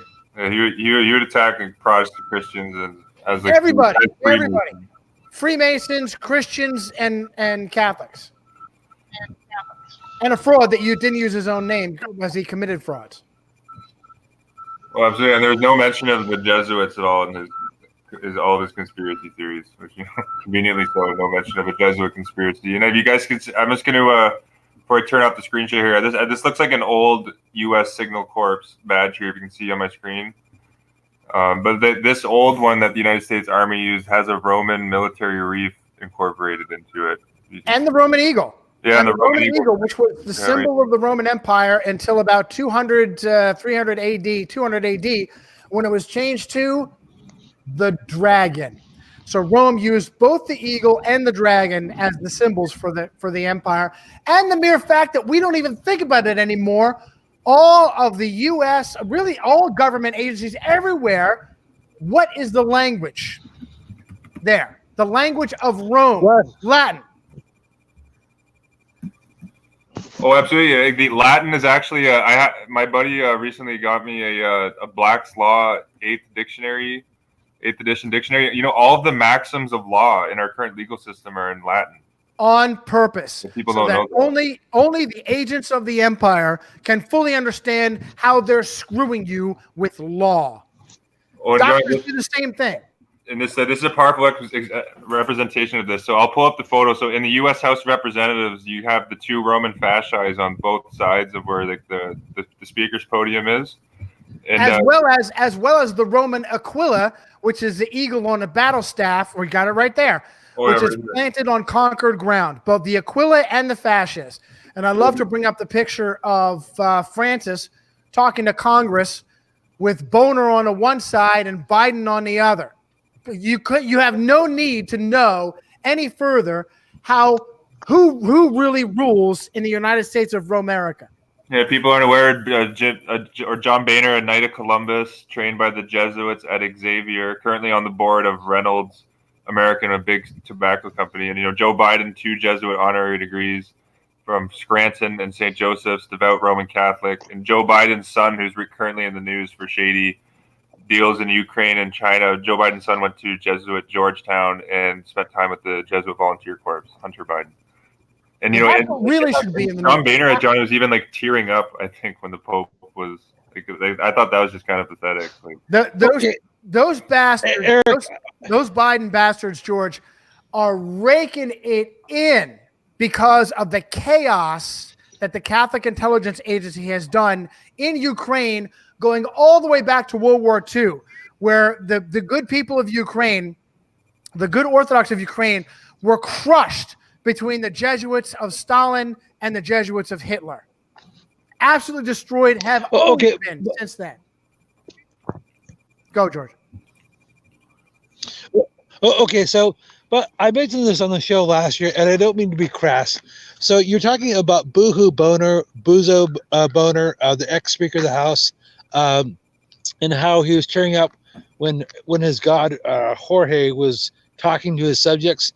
Well, I've said this before, but most people don't realize. But Jorge had a big bowl of chili for lunch that day, and so it had nothing to do with emotions. I'll just say that. And Boner was standing right behind Jorge.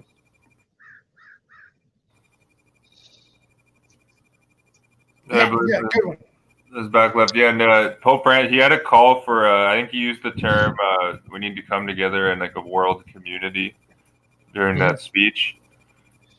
I think that was the term Francis used. In other words, a one world government, new world order. Okay, so let me just say something.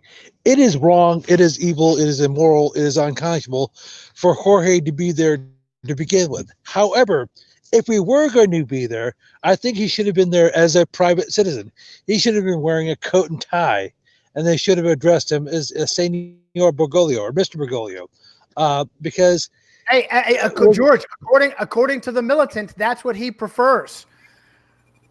He's making fun of Catholic clergy that wear their traditional garments and. Well, this is the same Pope, guys. It was kind of a funny video. I think the Washington Post had this video, but remember all the lay Catholics went to see him, and Pope Francis didn't let them kiss his ring. Kind of like that must be pretty humiliating. He keeps psyching them on him and whipping it out. It's hilarious. It is funny, but I was just like, wow, like this guy like is really doing this to his Catholic flock. Like, wow. And what? Listen, it's so staged. What would it take? He's got a whole coterie of people who do everything for him. Why won't you post someone at the front of the line and say, hey, don't kiss the ring this time? I know you've done this for centuries.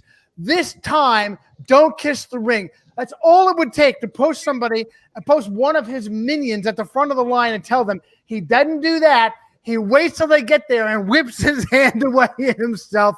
So stupid, so hilarious, so staged. Well, I think was you know, staged that at, reminds me. did you guys see him with leaders? You see that, George? Pope Francis I did not. speak of all these South Sudanese leaders. He was very odd. To say the Okay, well, least. that reminds me of something. Okay, comedian and actor and comedian Don Rickles died a couple years ago, and in his obit, he was talking about his friendship with Frank Sinatra, and of course, Rickles was a high-level and a papal court public Jew, but that's besides the point. One of Rickles' comments about Frank Sinatra was, I don't mind kissing Frankie's ring, but I just wish he wouldn't keep it in his back pocket. And anyhow, wait, I'm sorry, George. Hold on, I'm sorry. Boom, boom. Sorry, I was late there. Good one though.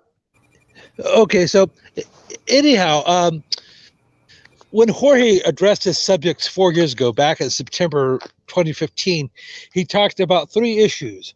One, the need to take in more of these refugees because America is a nation of immigrants. So we need to take in more illegals, more people from Somalia and places like that.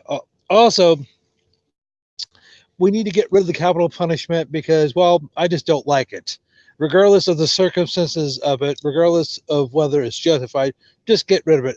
And the third thing we need to do is do more to combat climate change, which reminds me. So recently, about a month or so ago, this girl from Sweden, Greta Thunberg, she came here to the United States and lectured us on climate change. She addressed the UN and she went on the media circuit.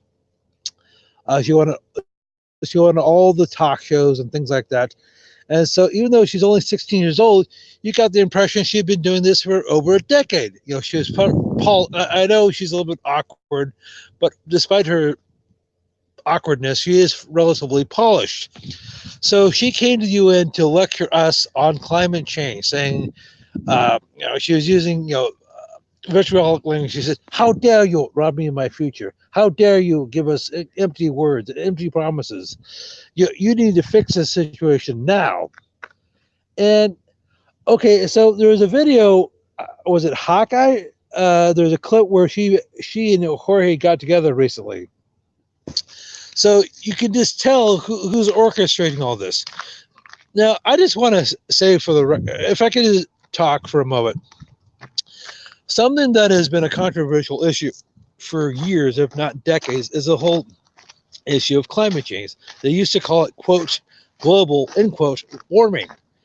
And I talked to Johnny about this recently on the phone. And okay, so they immediately consign you to this Hegelian dialectic. If you subscribe to climate change, that automatically means you're liberal or leftist. If you don't, that automatically makes you a conservative or right winger. And the issue is complicated. And I don't mean to equivocate or to punt the ball. It is possible. Well, first, I believe in the distinct possibility of climate change because climate is not static. You have a natural increase in temperatures and you have a natural decrease in temperature, cooling. And whether it's anthropogenic, i.e. man-made, that's up to debate. But here's a possibility. Maybe the weather is... George, let me throw this out. Yes. Let me interrupt you just for a second, throw this out. It was from Doc. Doc sent a picture from Time Magazine, time.com, where you got a picture of Greta and some clown with their with their homemade placard there, and the placard is a globe Earth in the center of the Jesuit sunburst, perfectly cloned there with both straight and wavy lines. I'll send the link there. I'll put it in the chat. Sorry to interrupt you. Keep going. Okay, so here's a okay, is it, okay, there's a number of possibilities. No, climate change is not occurring. Two, yes, it is occurring, but it's natural. 3, it is natural. It's anthropogenic because of the massive use of fossil fuels and the emission of CO2 gases. Or 4, it's being done on purpose by the Jesuits to justify this eco-terrorism. Maybe Jesuit trained. I linked this video at the CFR in 2009. John Brennan. John, he found a great article from Politico showing that John Brennan supports Hezbollah terrorists in Lebanon. What a surprise there. Jesuit trained John Brennan arming and supporting terrorists. This is the same guy that created the disposition matrix kill list for instance, led the drone program. But John Drone Strike Brennan trained at Jesuit Fordham. He's currently the chair of the Fordham National Security Council. He served 33 years in government. I think that's also not a coincidence. But the Jesuit wrote 33 Degrees of Masonry. But the point being, Brennan, at a speech at the Council on Foreign Relations, admitted to there being a, quote, stratospheric aerosol injection program. In other words, what is a stratosphere aerosol injection? Like that's a chemtrail. Like that's what that is. And okay, it's undeniable that there's weather manipulation, going on. Like they're spraying something up in the skies. Like Raytheon is one of the companies being contracted to do it. And I did a whole video on the Jesuit connections and ties to Raytheon. I'll link the blog post I did on that. But hey, Eric, I think that's more likely. And John, it's really interesting that John Brennan actually admitted he called it stratospheric aerosol injection. Eric, you should screenshot the Vatican coin with the chemtrails in it. Oh yeah, and that's with the JP2, right? Yeah, I'll find that right here. John Paul II. Oh, are you talking about AKA Carol Wojtyla, AKA Zyklon B salesman, AKA Ratline? Carol Wojtyla, that one? Yeah, the he was an ardent anti-communist. Meanwhile, the guy was. See, this is what concerns me about the militant. He uses one non-Jesuit example of a commie in South America that JP2 beat down very publicly. Went through all the bullshit of beating his puppet down. Meanwhile, the entire there's Jesuit clergy creating armies, hundreds of Jesuits involved in gun running, pulling triggers, overturning governments, in aiding. I mean, that's exactly what ex-Jesuit Malachi Martin's book, The Jesuits, was about. How the Jesuits were going full communist in South America. So, I'm sorry, I don't buy it that JP2 was an ardent anti-communist. Well, just to show how controlled it was, after that, he was JP2 is the mediator between Gorbachev and Ronald Reagan, and Gorbachev literally joined the Club of Rome think tank. He's a member there. Are you kidding me? Like the Club of Rome is a Jesuit New World Order think tank. I think it's based in Switzerland. Was this before or after Skull and Bones Bush 41 put him up at the Presidio? This was like immediately. This was probably right around the same time. Like he was in contact with Skull and Bones, Daddy Bush, right in around the same time. Okay. And Daddy Bush, he actually, I found a source. Daddy Bush went to Catholic Notre Dame University more than any other president in American history. And let's never forget that Barbara Bush is probably the result of an Aleister Crowley satanic working in Paris. She looks just like him, unfortunately for her, and that they had a toddler little girl who died supposedly of leukemia. That's what we are told. Meanwhile, Kathy O'Brien says that he liked to rape toddlers. So you got to be one really satanically sick piece of shit to rape and attack a child that small that there's no semblance whatsoever of adulthood where you can pretend that when you're raping some kind of a teenager that somehow they're an adult or whatever.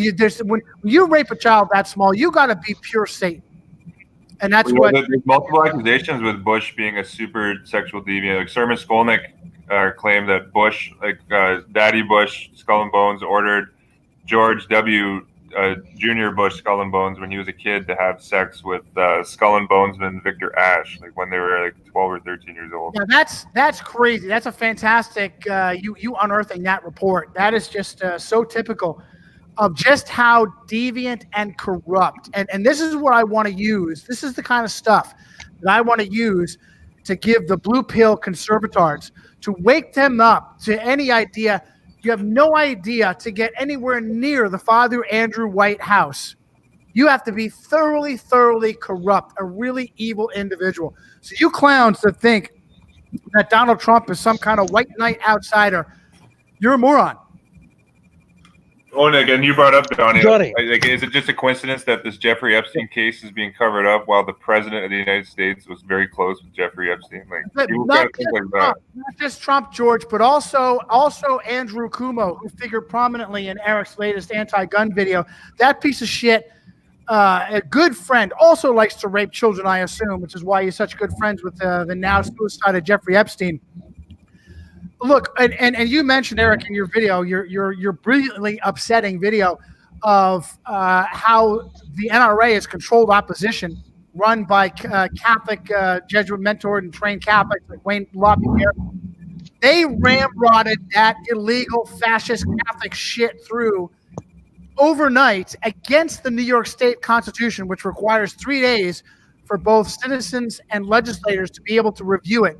That piece of shit, it would take a single serious lawsuit from anybody, not the least of which was the NRA, and no one touched the inversely named SAFE Act. Oh, yeah, that's a fantastic point, John. Yeah, people don't know that. Like, he basically passed this bill like in secret, at late at night, like no one, no oversight. Like, it just the shadiness of that, is absolutely incredible. It would just take a single serious lawsuit to get rid of that outrage. You just might as well not have a gun in the state of New York, George. Go ahead. Oh, okay, so if you can just back up. George, just really quickly, and you know what Cuomo has done? Like, he's basically priced out like regular people from getting a gun. Like, if you want to get a gun in New York, like the permit costs are ridiculous. You're gonna have to pay over like $1,500 just to go through the legalese process in acquiring absolutely a permit. Fascist, unconstitutional, outrageous, and let's not forget he is a Roman, another of the many examples of Roman Catholic insurgency family elites. Daddy was also a communist, leftist, Democrat, Demon rat, governor of New York, and his little brother Chrissy Cuomo is an anchor over there at CNN. Another great example of the Roman Catholic insurgency manipulating your reality with so-called journalism and politics and power. Good. Oh, absolutely. Okay. Well, really well said. And I just linked this. I'll let you jump in right after this, George. I did a post showing how the Jesuits through Fordham University completely own the New York Police Department. It's pretty in plain sight. I found 6 current high-ups within the NYPD, all in the most powerful positions, who went to Jesuit Fordham. But yeah, sorry. And by the way, you can make a similar comment about the Philadelphia, Pennsylvania PD, because 5 of the 6 top people in that department went to St. Joseph's University. One of whom went to both St. Joe's University and St. Joe's Prep. So so the Jesuits thoroughly own Philly. They own the police department there. Anyhow, but if I could just back up about. Oh, and George, the mayor of Philly is also trained by Jesuits openly. Jim Kenney, and he was dancing when Philadelphia was made a sanctuary state. He was literally dancing, caught on tape. Well, good for Jim. But anyhow, but just to talk a moment about Karol Joseph Wojtyla, the future John Paul II. He lived from 1920 to 2005, and he was in the pontificate from 1978 until his death. Wojtyla's background was his father, Karol Sr., was a diplomat, and he knew that he was dear friends with Thaddeus Brzezinski, the father of Zbigniew and the grandfather of Mika. Now, Karol Wojtyla's background himself was he originally wanted to be an actor. As a matter of fact, he had written a number of plays as a teenager and acted in them. But his second plan was to be a chemist. As a matter of fact, he got an undergrad degree in chemistry from the University of Krakow. So being a priest was his third choice. So Wojtyla knew all about acting and manipulating people's emotions.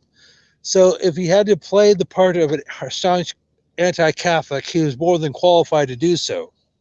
Just like Ronald Reagan. Yeah, I think with that, the Pope and the President at the time of the fall of communism were two actors. Yes. People and just as I said, and just as I said, the leader of Ukraine, Zelensky, he's the prime minister or president, I forget. He also is an actor and a comedian.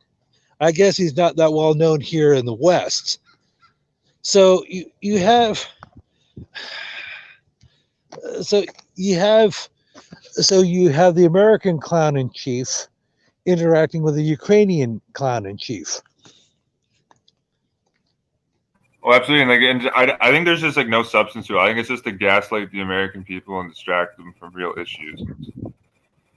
Like ultimately, it's because I mentioned, okay. There's just, for instance, like since this Ukraine thing came up, like there's absolutely zero coverage on the Jeffrey Epstein scandal.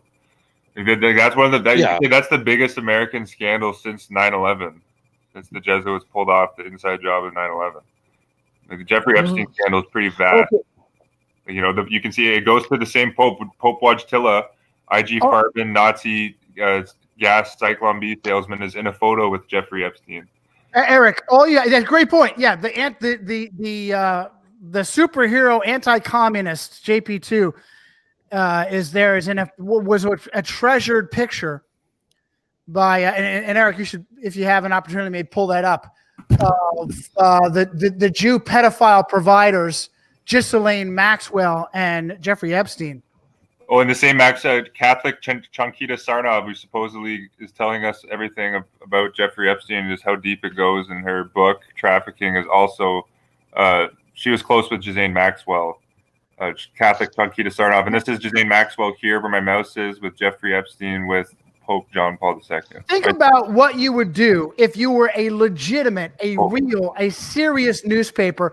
Would you not start digging up every name of someone connected to the pedophile provider who was either proven to have been to one of his orgy parties or was in his black book? Wouldn't you be running story after story after story if you were a real journalist? Completely off the flat earth, any of that stuff. Oh, Johnny, it's amazing. I think we're actually, from what I've seen, the people that have like titled the video with like Epstein Black Book, like Jesuit Vatican. Good for you. I haven't seen it anywhere. How is that not everywhere? Everywhere, digging up the people associated with Jeffrey Epstein and plastering those names over and over again. How is that not everywhere? And Johnny, to your point, we're the only ones. Fidel Castro. Like, come on. Unbelievable. We are the only ones. Johnny. Not only did we do it, you followed it up with a separate vid. Go ahead, George. Okay, but I was just thinking, if you were a journalist and wanted to really do your job, you might be thinking, well, one of the few who've done it recently was Gary Webb, and it didn't turn out too well for him. What do you mean, George? He just got depressed and shot himself twice in the face. That happens. Oh, okay. So, well, that reminds me, the movie validated that official story. Like all Jesuit Hollywood movies, they have to, validate. Yeah, I was really disappointed. The people involved in the Jeremy Renner movie about Gary Webb really towed the CIA line about how he got depressed. I was really disappointed in that, but not surprised. Well, what they could have done is modify the details and like change his name to like from Gary Webb to Jerry Baker or something. And he did work for the San Jose Mercury News. He worked for the Fresno, California Bee, a similar paper in the area, and just modify some of the details. They could have done it that way, just but rather than try to make it a biopic about Gary Webb, and this is something the horror has been doing for, I don't mean to sound forever. You're talking over a century. Case in point, I don't mean to, forgive me for shoehorning this. A couple weeks ago, Johnny and I were talking off the phone, or talking on the phone about one of the elements of the D-Day invasion was the Ranger assault on Port de Hoc, which was a 100-foot escarpment in at Normandy, where the Germans were supposed to have had several 88 millimeter guns, which were never installed. And I'm not sure if I mentioned this on the broadcast last week, but the Ranger who's in charge of that was James Earl Webb, a 32nd degree Freemason. And in the particular unit, which is part of the Ranger 1st Division, there are something like 225 men who engaged in the assaults, and only 90 survived the initial assaults and the subsequent battles. George, hold on a second. Hey, Eric, you got this clown, Dreamy, whatever this clown's name is, jumping in there and attacking Christians everywhere, attacking the people in the audience. Man, you need to cut that shit out. It's no place. That has no place for us. We don't put up with that divisiveness bullshit here. Cut your shit out. There's other platforms, to do that. You want to argue about the legitimacy of Christianity? Go the fuck someplace else. That has no place here. We're not anything about that here. We are a mix of Christians and non-Christians, and there's no reason, unless you're a troll, there's no reason for you to come in and try to divide us along those lines. Clown. Go ahead, George. Okay, so we're talking about it wasn't Spotlight, the movie Shoot the Messenger, with about the Gary Webb story. Well, the assault on Port de Hoc was portrayed in the 1962 David Selznick film, The Longest Day, which is based on the book of the same name by Cornelius Ryan. And I know I mentioned this on the show over a year ago, but just to refresh your memory, Cornelius Ryan was born in Dublin, Ireland. He lived from 1920 to 1974. He was educated by the Christian Brothers in Dublin, which is the teaching order, one of the teaching orders for the Jesuits. So after he graduated in 1938, he moved to America and he got a job with Time magazine. And he became a correspondent for the Allies during World War II. So, and after the war, he ended up working for Henry Luce personally. That's Knight of Malta, William Randolph Hearst, right? No, actually, that's Henry Luce. Henry Luce, a different Knight of Malta. His Dame of Malta wife, Claire Luce. And George, I actually wrote a post on this because I confirmed this. George found a quote ex-Jesuit, Bob Kaiser, who supposedly was an ex-Jesuit, but he praised the Jesuits his whole life after he supposedly left the priesthood. But Bob Kaiser worked at Time magazine, and I found an author. I'll link this post, but I found I think author Lisa Peace is her name. She wrote a book on the CIA connection to the JFK RFK assassination. But there's a really interesting dialogue, which she said she had an interview with Robert Kaiser, and she basically accuses this ex-Jesuit of covering up the assassination of JFK, working with C.D. Jackson, who was President Eisenhower's chief psychological expert and the founding president of the American wing of the Bilderberg Group. Because it was C.D. Jackson, Time magazine, that actually purchased the Zapruder film after JFK was killed. And it was really interesting that this quote ex-Jesuit Bob Kaiser was intimately involved with the whole scenario while at Time, and he was at Time this Jesuit with the Zapruder film. It was just George brought that up. I just followed up on it, that lead of it. It was just a great find, George, with that Jesuit Bob Kaiser at Time magazine. Okay. So, Ryan wrote a couple of books. One was called The Longest Day, about the invasion of Normandy. And the other one was one of the other ones was A Bridge Too Far, about the Operation Market Garden, which took place in September 1944, about the Allies' efforts to capture some bridges on the Rhine River, which from the Netherlands to Germany, in towns like Arnhem and Nijmegen.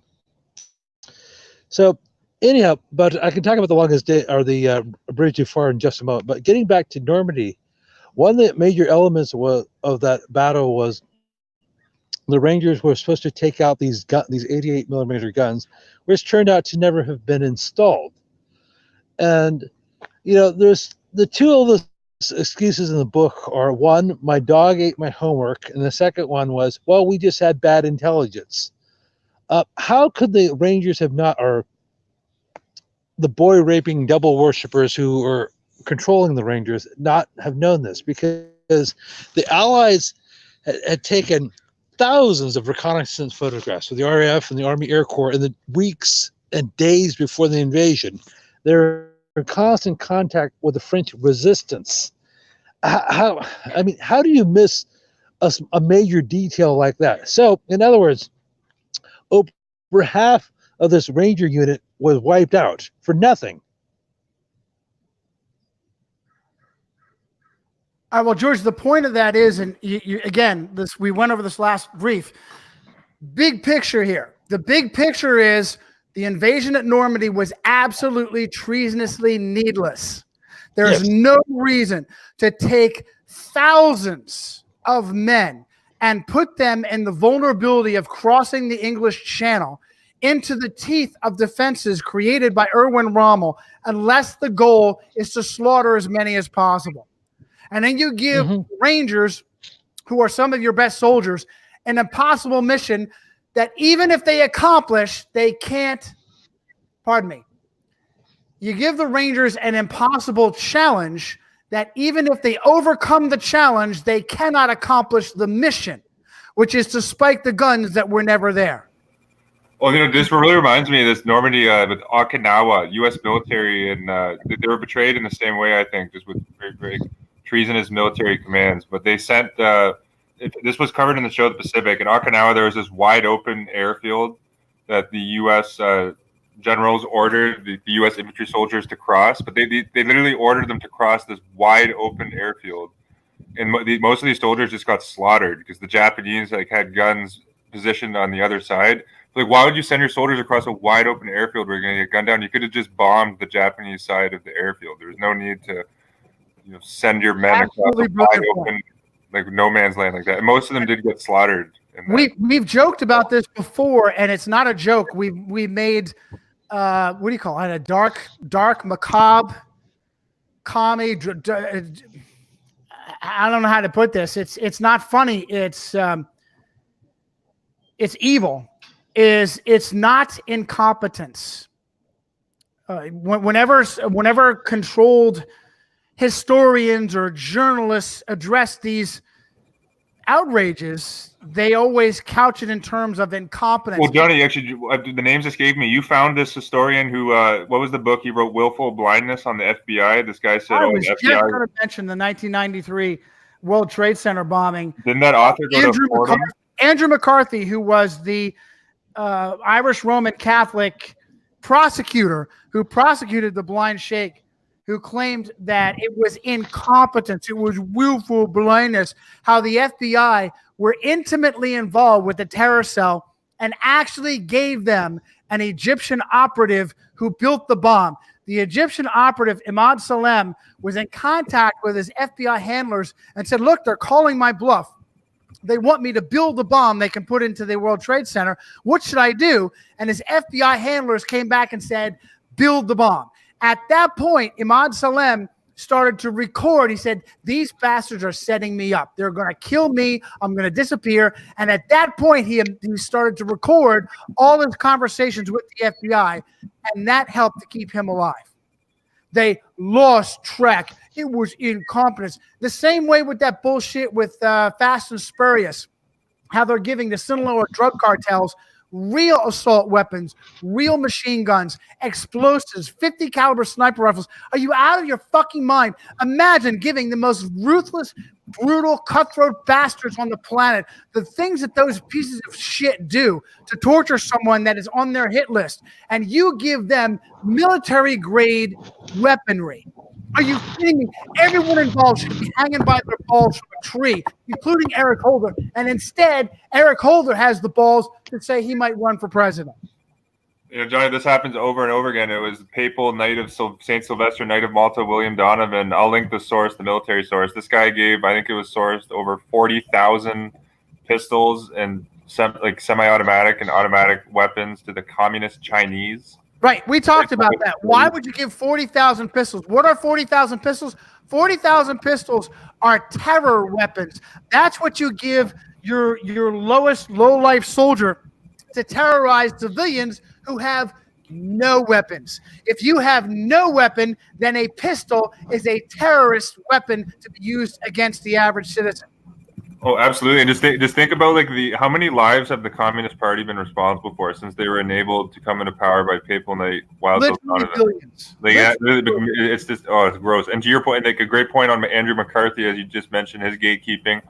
People can find us. I'll link his wiki page. He went to Cardinal Hayes Catholic High School and was an adjunct professor at Jesuit Fordham, and he was an attorney for Roman Catholic Rudy Giuliani. And we mentioned earlier on the show, Giuliani is one of the main Catholic gatekeepers. Who himself, the cross-dressing Roman Catholic gatekeeper for the children of soldiers raped at West Point. Rudy the Red-Nosed Giuliani is a gatekeeper to protect the monsters who did that. He himself is a lawyer for the pedophile-in-chief, the WWE Jesuit-trained pedophile-in-chief president. Well, absolutely. So people got to realize how deep this goes. Guys like Andrew McCarthy, who are supposedly exposing us to real these history. These guys are full-on gatekeepers. The guy's a professor at Jesuit Fordham, and was a lawyer for the gatekeeper Catholic Giuliani, as you just mentioned. The deception. The deception is pretty deep and profound. Yeah, that's a great case, and there's so many examples. It's there's another example I mentioned. This is around the same time, after the U.S. government whitewashed the official report absolving the CIA from any responsibility to Klaus Barbie. Alan Ryan, the lawyer, becomes a professor at Jesuit Boston College. It's the same gatekeeping tactics with this Andrew C. McCarthy with the 1993 World Trade Center bombings. You can find this. You can find this blueprint in every single. With Spotlight, the leader of the Spotlight team, Walter Robinson, went to Jesuit Boston College High School, and it was actually Walter Robinson that initially turned away all the. Pause there. What were you saying, George? Now, why is it all these pseudo-conservative, almost all of them end up on faux news? Andrew McCarthy is a regular guest. Rudy Giuliani is a regular guest. He's a contributing reporter, or he does he does pieces on. He talks on legal matters.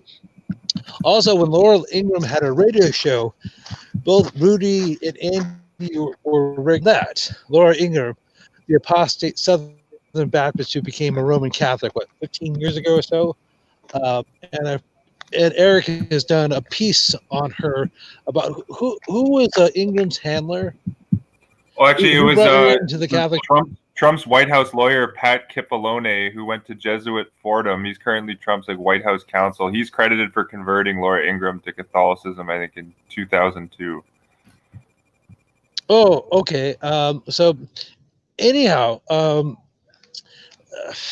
another Fox News personality, if you guys aren't aware of, is that Jack Keane. He's the Fox he's their current national security analyst on Fox. But this Jack Keane, former U.S. 4-star general, vice chief of staff of the U.S. Army, he went to Jesuit Fordham University,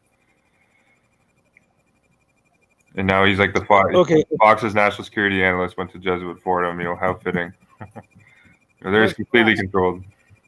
I've got a ton of follow-up, George. I'm going to let you keep going, George, but Doc has blasted me with a ton of follow-up to my special report, which is a follow-up to the brief that we did on Jesuit control, Roman control of so-called journalism as evidence to non-Catholic Knight of Malta, Rupert Murdoch, and faux news. But George, keep going and I'll line it up.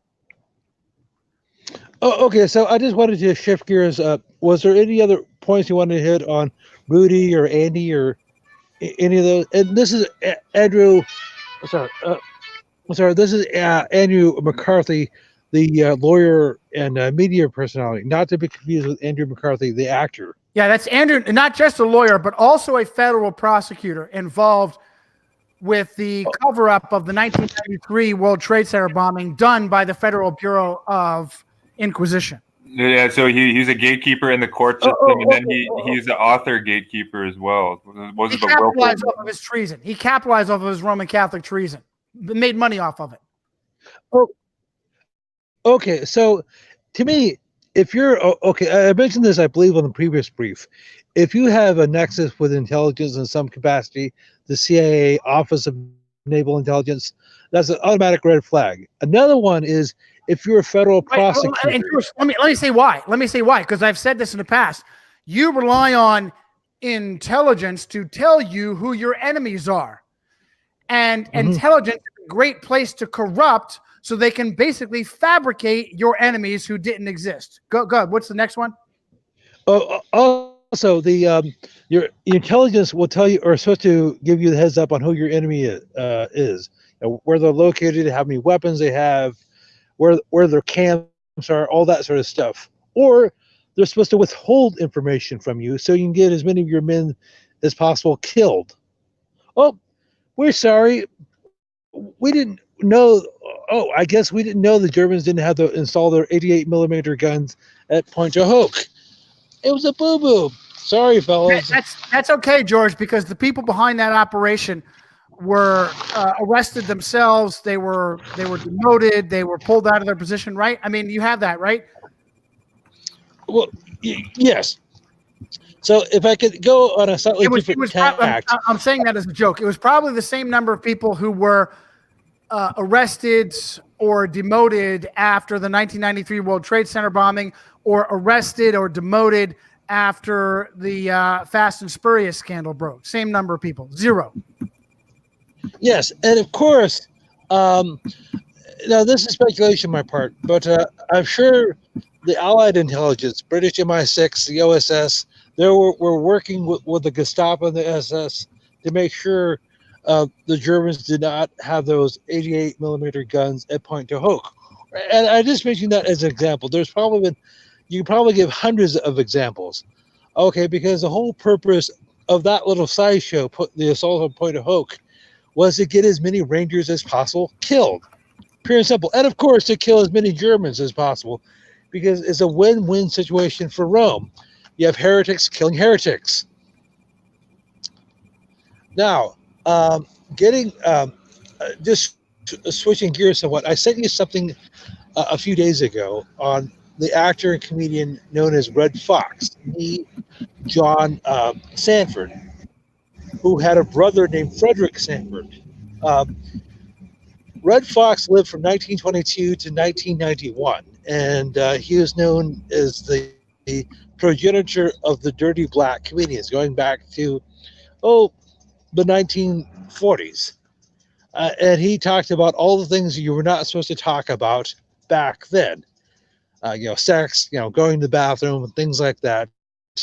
Well, it turns out that Fox, aka Sanford, grew up Roman Catholic. He was an altar boy, and he went to a Catholic prep school in Milwaukee, a Catholic boarding school. Also, at the same time, he was a pimp.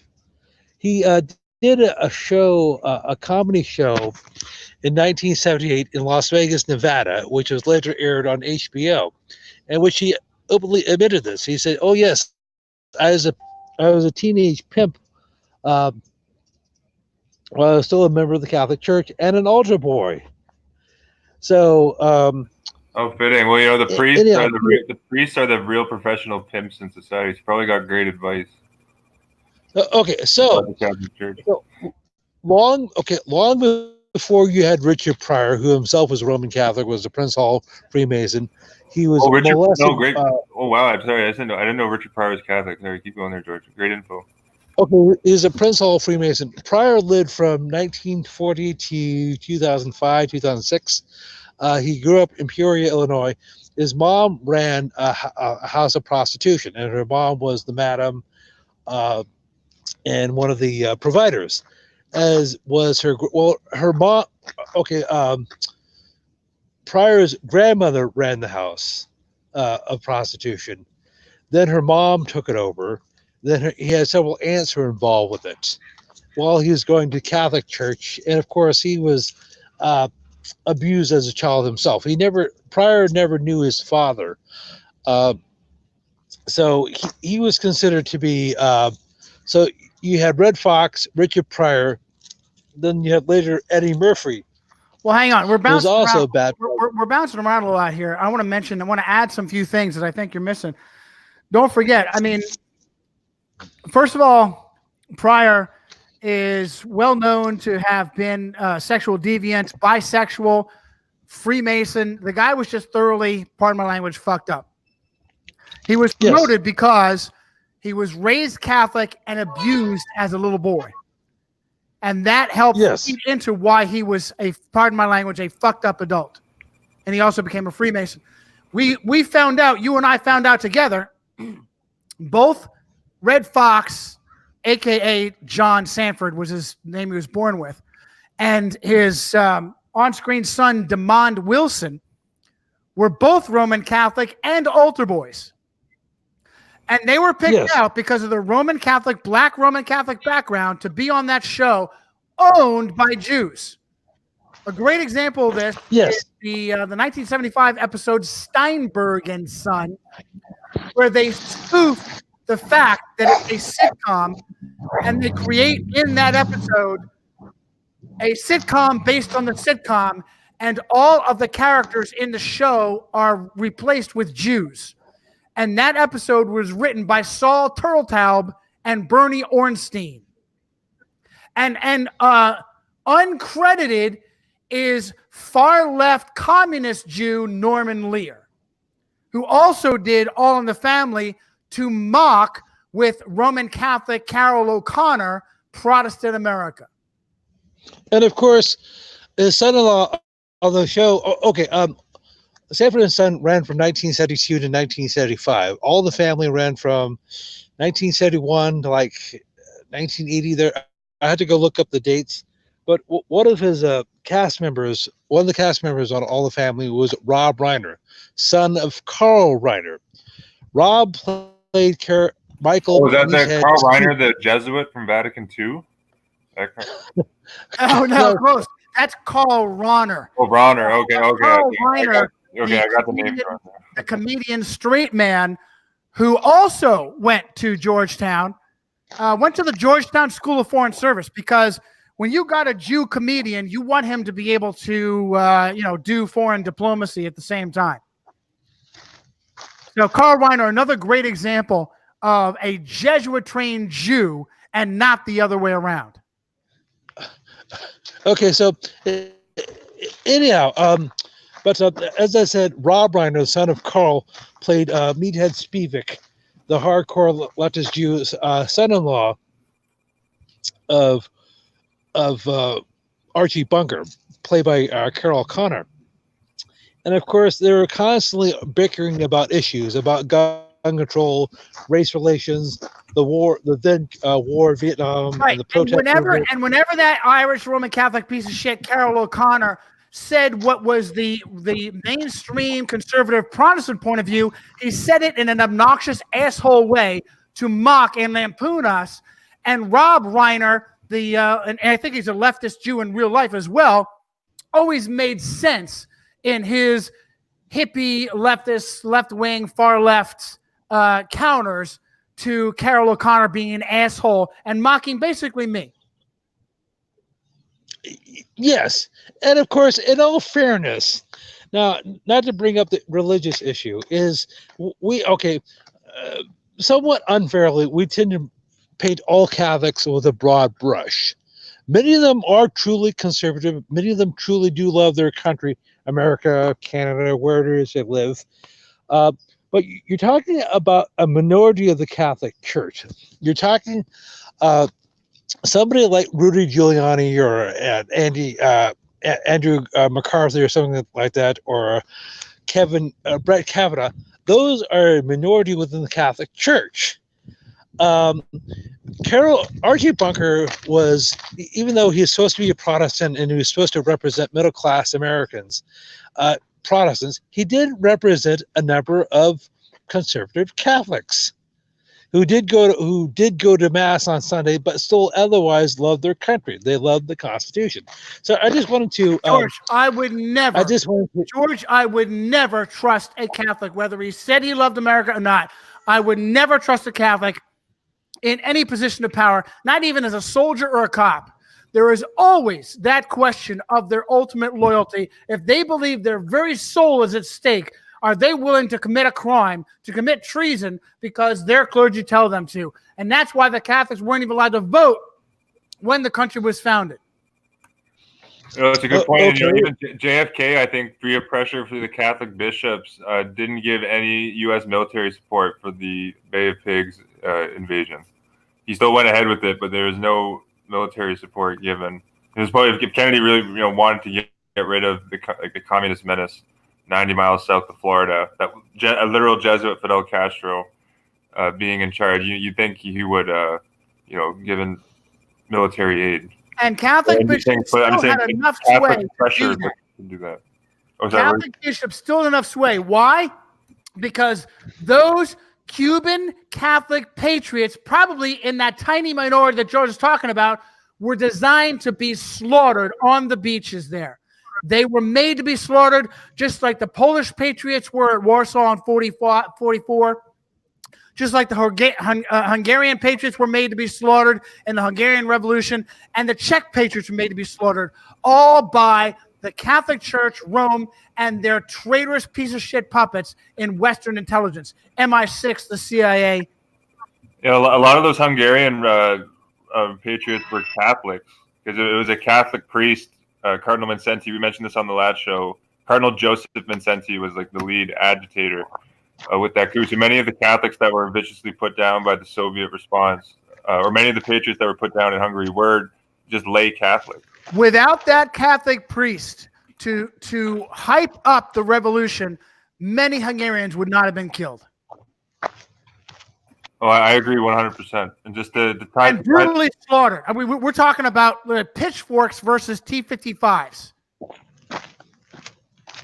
And the guy, and interestingly, the KGB guy running it was Yuri Andropov, who led the Russian response. And I found Anthony Sutton documented this, but Yuri Andropov was meeting with Skull and Bonesman Avril Harriman throughout the 60s. Is that the same guy that later defected and drop off, or is that somebody different? No, I think he ended up being in charge of the KGB, right? Yeah, actually, I think he even became like a president of the Soviet. He was involved with the Soviet government. Like that's the Andropov. Yeah, he later became in charge of it. Yeah.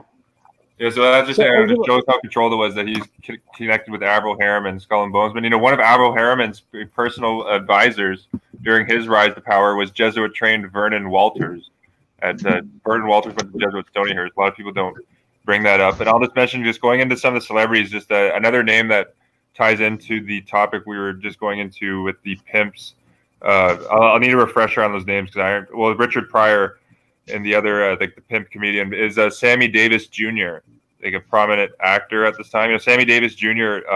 Joined the Church of Satan officially. You can see a photo of him with like a Maltese robe on. I believe he was wait, pause. He was raised Catholic. Eric, you've got this perfectly. He was first a member of LaVey's Church of Satan, and then he was convinced, Davis Jr., a Jew himself, which is probably a move for his entertainment career, first a member of the Church of Satan, and then he was convinced to join the Catholic Church and become a Knight of Malta. Great example. Well, actually, Johnny, apparently his father was Jewish, but he had a Catholic mom. And I found this Time magazine article that said Sammy Davis was raised Catholic before he... If you've got a half Jew, half Catholic household, you can probably get into any movie or any music business that you wanted to. Any entertainment job you wanted. Oh, history shows it over and over. And just to refresh my memory, what was the name of the pimp or the comedian who admitted that he was a pimp while going to Catholic school? Yeah, Red Fox. We're just talking about Red Fox. Okay, so we got Red Fox, Richard Pryor, and Sammy Davis, all kind of in related fields, all connected to the Catholic Church, like very. And who would think of those black comedians as being connected to the Catholic Church? Oh, you would like, you wouldn't think about it. Just like today's like late night comedians are all connected to the. I was shocked when George sent that over. We have a whole list of late night talk owned by the Catholic Church. Jimmy Kimmel, Jimmy Fallon, on and on and on. Stephen Colbert, all left wing. Oh, the Jesuit James Martin's the official chaplain to the Colbert Show. Are you kidding? Yeah. They interviewed each other like the good friends that they are. And all these guys are altar boys, like Mulaney on Saturday Night Live, Georgetown trained altar boy. Yep. And they talk about their confirmation name with each other. Oh, it's amazing how owned the comedy bracket is. And just a name that George mentioned, how like these intelligence agencies all like want to suppress information from the masses. I linked this up in the chat, but just to tie in on that, I did some research on this Jesuit trained head of the DIA from 1977 to 1981, Eugene Francis Tighe Jr. Went to Jesuit Loyola Marymount, and then after he left the DIA, he became a regent at Jesuit Marymount University.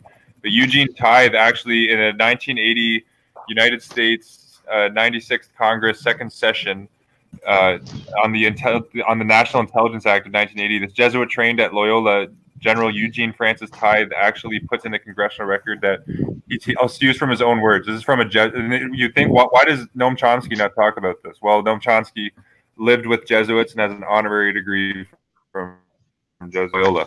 But General Eugene Francis Tighe said, "It is in my view that each component of the intelligence community should be exempt from provisions of any law which requires the publication or disclosure of files directly relating to analysis and production of foreign intelligence or counterintelligence, and all information collected, analyzed, and produced as a result of those actions and operations."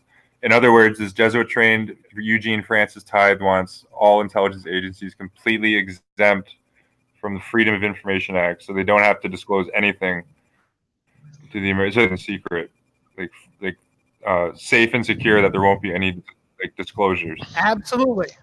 That black curtain of information, because it's intelligence. They really push that to an outrageous degree. Hey, I'm going to follow up real quick on my follow-up. Excuse me. The Jesuit trained, as this guy said that it costs too much. That's why we can't show. Oh, yes. Are you kidding me? It costs too much to tell you what these bastards, the crimes these pieces of shit are committing, these crimes of treason and outrage. It just costs too much to tell you what they are. I couldn't believe this Jesuit-trained Eugene Tighe made that argument. He's like, "Oh, we got to pay all these people to publish these records." Are you kidding me? The military budget runs into the hundreds of billions of dollars, and you're complaining about costs Absolute outrage. Hypocrisy. Wait, sorry, I didn't mean to cut you off there, Johnny. Where were you going? Yeah, no, I was just going to follow up on my report, my special report of how Roman Catholic deviants own journalism as an example through faux news. And people like Bill O'Reilly, a serial harasser who sent homosexual porn. I mean, look, if you really want to get with someone, if you've got a coworker, it doesn't matter if you're married, you're a good Catholic, so that's okay. You're a married man with a big family. You want to come on to a female coworker like Liz Wheel. The way to do that is to send her homosexual porn, and boom, that's going to get you a date right away, or at least so Bill O'Reilly thought. Bill O'Reilly. Well, I wasn't quite sure. I didn't see any Jesuits in Liz Wheel's woodpile, but of course Doc did. He's still in the background, being a good family man, but doing research for us now. He's a research associate here for the Cirucci team. And Doc found that Liz Wheels, I don't know what Liz is short for. I don't know what the name that is, but Liz Wheel, the legal consultant for Fox News contributor who sued, O'Reilly, because I guess she's just found that homosexual porn sent to her as kind of offensive. So, anybody else that would have worked on, unfortunately for O'Reilly, found out that Liz Wheel, no overt Catholic connections, except her daddy, not Catholic connections, but is an FBI agent. And her brother, Chris, an actor who was on, let's see, what else did we see about Chris? Is Chris Catholic educated, Jesuit educated? Christopher Wheel is, let's see here. Christopher Wheel is on the highly acclaimed, is it HBO? Showtime, Masters of Sex, co-written by Santa Clara alumnus Michelle Ashford. HBO. Same trash. Same pay-per-view trash. Actually, we brought up Ashford as she was the executive, or she was the screenwriter for the Pacific HBO miniseries. Right. Yeah, you brought her up.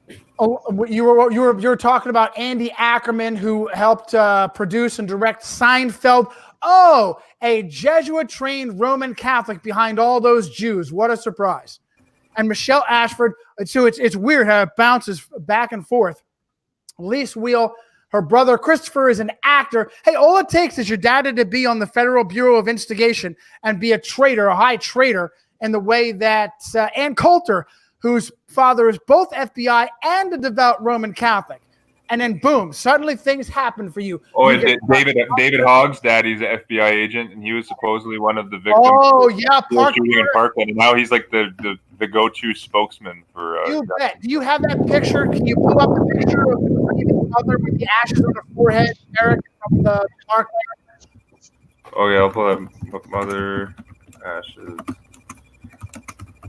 Perfect. I was talking to my dear friend, Professor Walter Veit, about the mark of the beast, and Adventists, Orthodox Adventists, think that it's worship on Sunday. As far as I'm concerned, that ashen cross is a great example of the mark of the beast. Oh, right here. Yeah, did you know? So I didn't even realize this, that the Parkland false flag occurred on both Ash Wednesday and Valentine's Day, February 14th, at the same time. What a coincidence. It's very. Oh, wow. Well, And they gave that woman repeated spots on later on. So they had her there for that photo op, and then they brought her back for that other shit. What is she holding up there? So they made sure they dug her back up for repeated spots. What is she, a crisis actor? Yeah, she probably. Well, I'll have to look into her background because I found one of the lead crisis actors of the Orlando shooting was trained by Jesuits, Christine Leinonen. Great find. Great She find. went to University of Detroit Mercy. That really, I have deep concerns that kid David Hogg was in the news for the same reason that Greta Thunberg is in the news, because he's priest bait. I look at that kid, his father, FBI. I just am concerned that he has been a victim, a willing, happy victim of the pedocracy. And that's his reward, to be given his time in the spotlight. Oh, definitely. It's a powerful propaganda tool. Jesuits, know that the key to their propaganda is getting to the hearts and minds of everyone. And when you put a child out there, or a kid, and you say, oh, he's just a kid doing this. Oh, we have to, get behind this. This is, this has to end. I used to like to say I was surprised. I was pleasantly surprised how little they got nationwide in gun control when they slaughtered so many supposed children at Sandy Hook. But the reality is, you've already covered it. They have major gains at the state level. They all but confiscated privately owned firearms in the People's Republic of New York because the Catholic communists, see you next Tuesdays, in control there. So they had all kinds of gains at the business level, at Dick's with the Catholics that are run there. So they didn't have to have major gains of gun confiscation at the national level. They got them all at the local level. And this is what happens. It's also collective. When you're doing a mass shooting false flag a week, collectively, you're going to have a gain in the long run. You're going to have people just give up. Yep, just take them. Just take them. Oh, another mass shooting. You might as well just take them. That's what this is doing ultimately, and I think that with Sandy Hook, the psychological trauma is incalculable. 40 kids dying. I remember when I was in high school, the people were crying at my high school. I was in Canada, so that's the type of impact this psychological warfare had. And I think the SAFE Act, though, I think it's the blueprint. So they want to test it on a micro level before going macro. I think I think the plan for the Jesuits is to have the SAFE Act eventually be enacted federally, and it'll be because I've already read I think there's 4 or 5 states now considering adopting a similar type of act as the SAFE Act. There's over 20 states now that have red flag gun laws, and that's where just anyone you could say just anyone I could be an anonymous caller, say, oh, Johnny Cirucci is off his rocker, he's unstable, you need to take his gun. Boom. And you'll get a knock at your door with armed, militarized police, and then that gets into a. Let me tell you something. They already have tried this at the level of the Veterans Administration and veterans. If you tell a VA doctor, they ask you like 50 times, are you depressed? Have you been in battle? Have you had a head injury? You have thoughts of suicide. As soon as you say yes to any of that, boom, you are at risk of having them report you and having someone knock on the door or burst into your door and confiscate your guns. It has happened. I did a report on it years ago for my website of a veteran who told the VA that a doctor misdiagnosed his wife. She died as a result, and he wanted to punch that doctor in the nose. And that was all it took for his guns to be confiscated. And when the piece of shit cops took his guns, they threw them in a situation where they were destroyed. By the time he got them back, they were destroyed, and he never got recouped for the loss. I'll pull that up. Well, guess like the current Secretary for Veterans Affairs in the United States is none other than double Jesuit-trained Robert Wilkie, who went to Jesuit Georgetown and Jesuit Loyola. He's the current Veterans Secretary, and Robert Wilkie also made some comments saying we need to go back to the good old days, the glory days with Jefferson Davis in the Confederate States of America. Very interestingly, Jefferson Davis was writing letters to the Pope. But that this is the guy that's currently in charge of veterans policy in the United States. Literally has 2 Jesuit degrees. Robert Wilkie. I'll link his wiki page here. And ultimately, it's a sad history, but the bonus army march, powerfully shows that ultimately the system, has no respect for veterans. And Nancy Pelosi, issued a memo saying all veterans that come back from overseas are potential right-wing terrorists. I think that was the words that she used. Napolitano, yeah, Napolitano. And she Jesuit Santa Clara, former Santa Clara. It's just like Leon Panchetta, the Secretary of War and Director of the Catholic Intelligence Agency, Leon Panchetta. Well, absolutely. People got really this is that's not that shows that that's almost like a war being declared on. Well, and they know that veterans are if martial law were a type of martial law system were enacted, veterans would be the primary threat of the state apparatus. The veterans they know how to fight, they know how to be in combat. That's why they view them as a threat, and they want to take their guns from them as soon as literally as soon as. That was actually during Hurricane Katrina. One of the reasons why it took so long for FEMA and the U.S. Army to respond is because they were busy confiscating people's guns, brilliantly put. Them from Brilliantly put. Blackwater was in Katrina. Blackwater was founded by Knight of Malta Eric Prince. Martial law. When you enact martial law because of an environmental emergency, then you have full rights to kick in the doors of any private residence and help yourself to their firearms. And by the way, pause. Let me add what I just sent you a little while ago. Examples of these papist scum at the citizen level who are cheering on the confiscation of guns. Only cops and soldiers should have guns. Absolutely. Here's an example from medieval France of how only cops and soldiers should have guns. When Louis XIV, so-called son king, I got wind feedback on the microphone. Sorry. Oh, here, I'll mute. When Louis XIV, a devout papist, decided he was done with a tiny smattering of Huguenot Protestants left in his country, he was going to encourage them to leave. You know what he did? He told them they were now housing his soldiers for them. And these criminals in soldier uniform would be forced upon these Protestant families, rape the women and the children, steal, break, whatever the fuck they wanted to, completely legal. They were the only ones with guns as per the royal rule of Catholic Louis XIV. Actually, you found out what was it?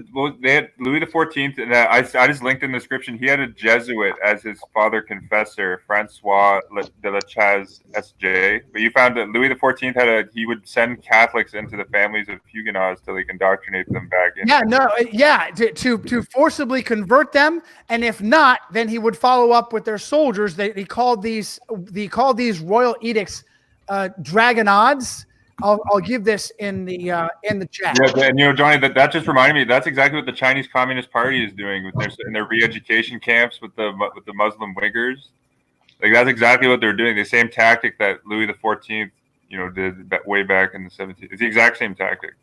Every time a papist is in control of a country, everyone suffers, especially Christians, non-Catholics, Protestants. I see this again and again and again.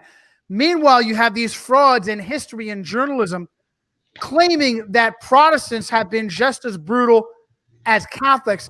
The fact of the matter is Protestants haven't been able. They've never had the chance to be brutal as Catholics, and they never were, because they've never had the power to be that. With a few exceptions, Oliver Cromwell in England, who ruled for what? 8 years, 10 years, he something had like the power, and the closest thing to what happened was his quelling of rebellion in Ireland, and there's still a lot of question marks about that. England is a great example. Cromwell is the closest, maybe William of Orange, and that's it. Well, wasn't Cromwell retaliating from there was an event like a St. Bartholomew Day style massacre in Ireland right around this time? France. That was France, and it was precipitated by a Medici, Catherine de Medici. Oh, I know that one, but I'm pretty sure though, there was a Theodore Greisinger just wrote about this. He compared this massacre that took place in Ireland against Protestant theirs to the Irish massacre in comparison to the St. Bartholomew's Day massacre. Okay. Yeah, the Greisinger said it was essentially the same thing. I think according to Greisinger, Cromwell was the reason he was so vicious because it was retaliation. Oh, that makes sense. Not excusable, but it makes sense. Go ahead, George. Okay, so anyhow, I'd just like to apologize for a comment I made earlier, and just like to clarify something. We were talking earlier about the 1970s show Archie Bunker, and I just wanted to elaborate on something. Of course, Archie Bunker was a straw man. He was supposed to represent conservative white America, and for the most part, Protestant America. And he made these obnoxious arguments about whatever issue, gun control, the war in Vietnam, the protest movement, whatever the issue of the day happened to be, and some of which are still the same. Then, of course, his son-in-law, Meathead, Rob Reiner, would play his foil, and he would sound reasonable and cogent. Well, also, we were talking earlier about the show Sanford and Son. One of Fred's foible, Red Fox's character, was the much disdained Aunt Esther, and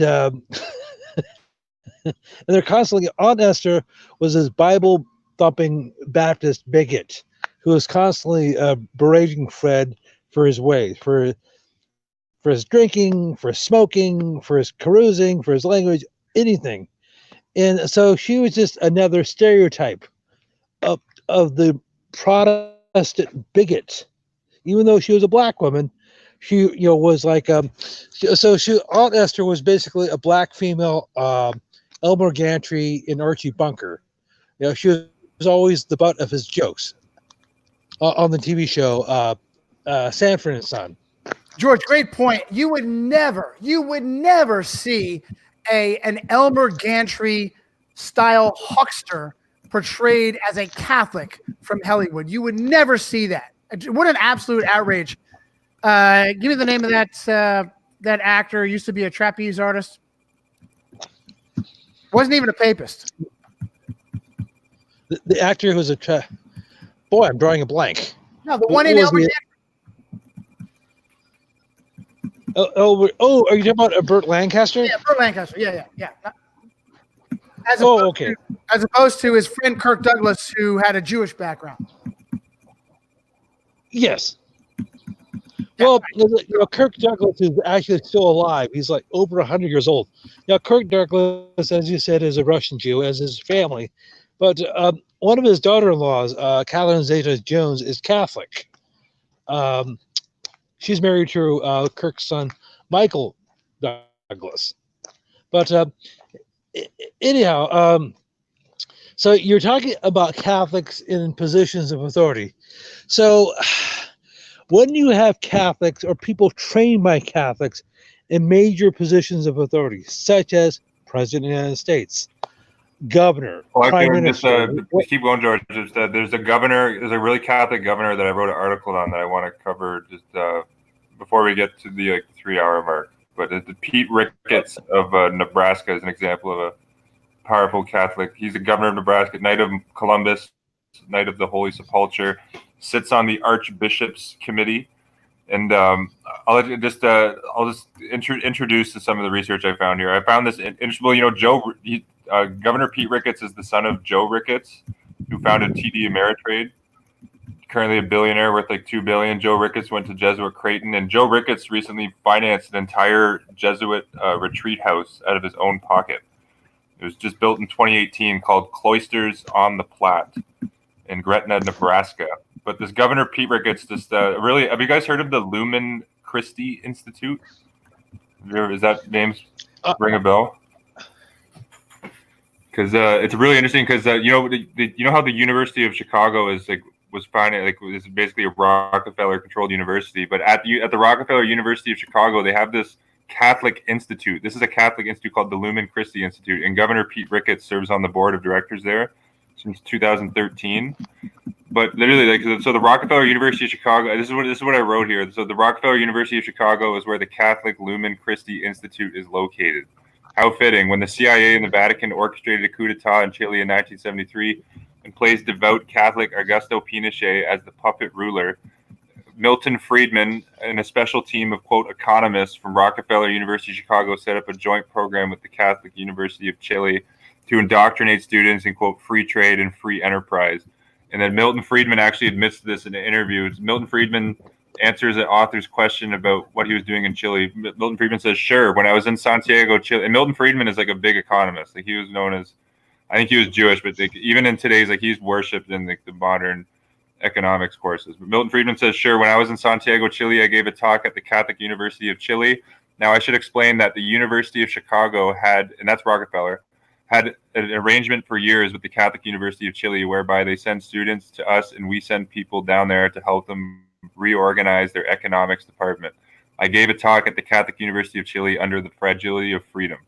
And then I just want to highlight, so Pete Ricketts, the governor of Nebraska, is on the board of directors at Lumen Christi Institute as of October 2019 and at the Rockefeller University of Chicago. And this is from the Lumen Christi Institute's website. This is just really, I thought this was a crazy connection because you wouldn't think this is the University of Chicago openly having a connection with the Catholic Church. And this, we can go, this would actually be a great segue after this, George, because you, I think, sent the wiki page of the Newman Centers that are located at all the secular schools. So it ties into that. But from the mission statement from the Catholic Lumen Christi Institute at secular Rockefeller University of Chicago, it says here, celebrated University of Chicago President Robert Maynard Hutchins once remarked that the Catholic Church has, quote, the longest intellectual tradition of any institution in the contemporary world, end quote.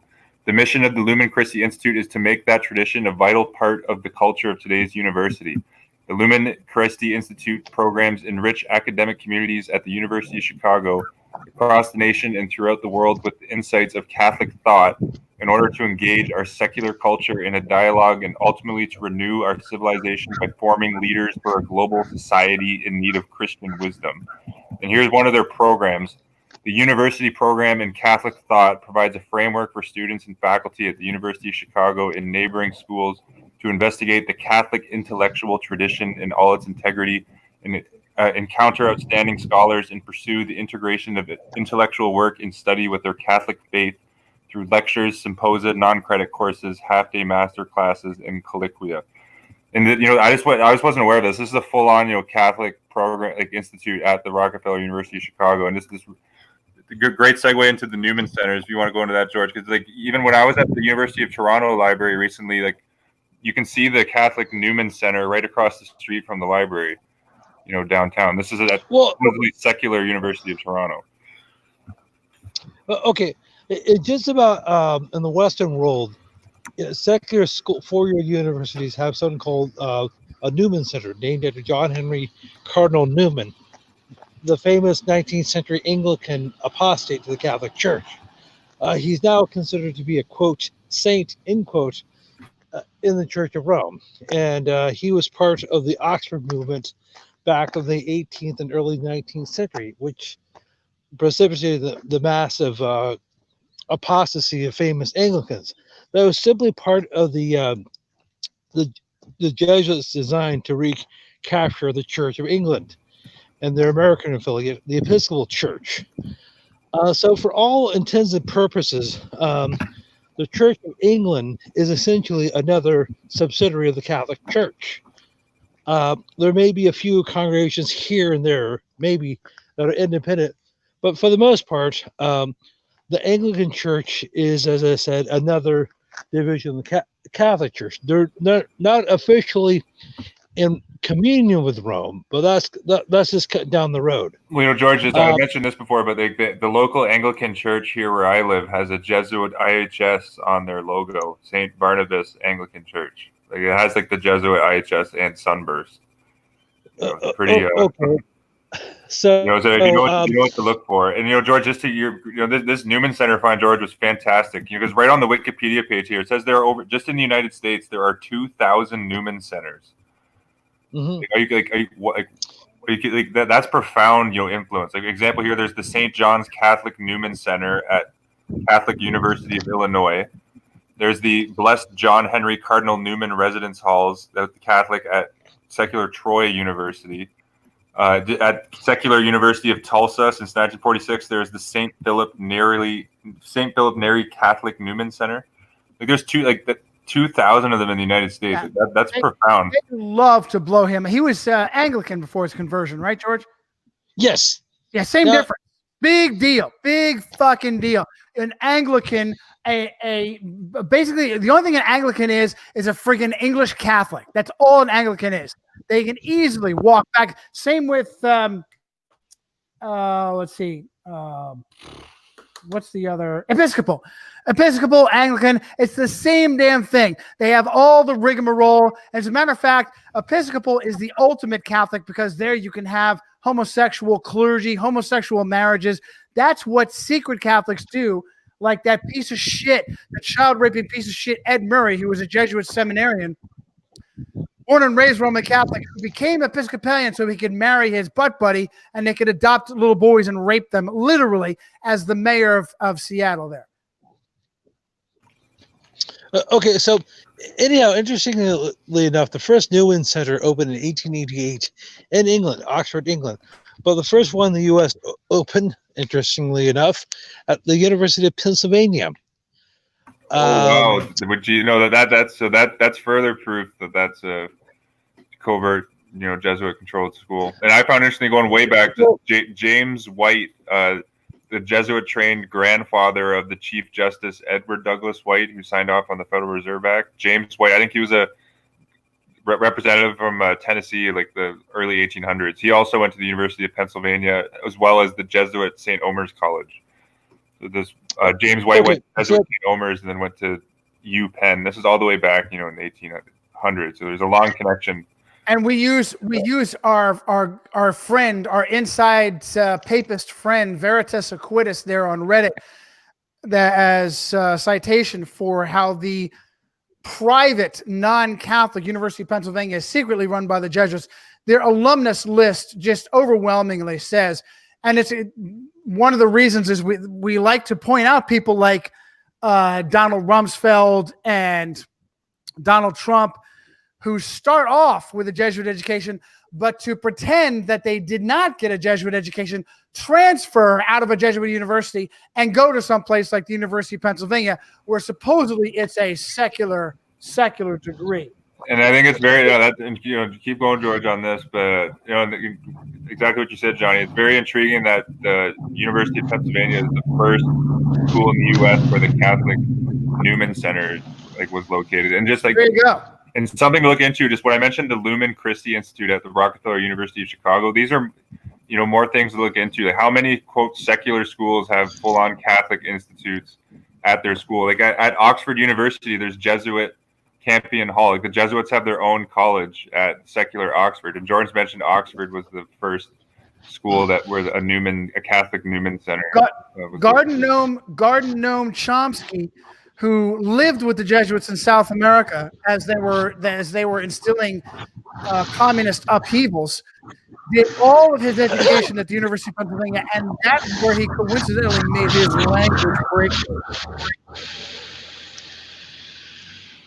Oh, I think I'm going to throw you off track real quick. I want to talk about the militant and his coverage of the Amazon Synod. He is really he's taking everything that it is, far left Jesuit, and he never says, well, pardon me. Doc's found one where he actually admits an Arian heresy that it seems like Dirty War Jorge believes that Christ was not divine when he was on earth, which is an Arian heresy. Hey, the church used to burn people alive if they considered them a heretic, so maybe they would do that to the Pope. The militant is lining this guy up to take a fall. Everything was great with JP2 and Benedict before this Jesuit came in. We got to get rid of this Jesuit bad guy. Oh, and Johnny, Doc found this brilliantly. Just Vigano, like the militant, the Vigano is the hero of the militant, right? The U.S. apostolic delegate, and Doc found Vigano's brother is a Jesuit. Lorenzo Vigano. Carlo Maria Vigano is the great white knight. He's basically the Trump of the Vatican. All he does is he says things that the conservatives want to hear. He's never done. He has repeatedly said, oh, I've come across criminal behavior. At what point has that piece of shit ever taken that information to law enforcement or authorities? Never. Never. So that proves that he's ultimately a gaslighter. I think his brother being a literally ordained SJ Jesuit. Lorenzo Vigano, a Jesuit. Thanks, Doc. Lorenzo Vigano is a Jesuit. Carlo Maria Vigano, the great white knight and hope of conservative Latin Mass Catholics.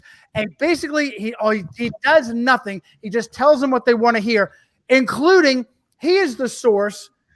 Let's see, Peña Parra, the cardinal who was personally involved in homosexual torture and murder in Venezuela.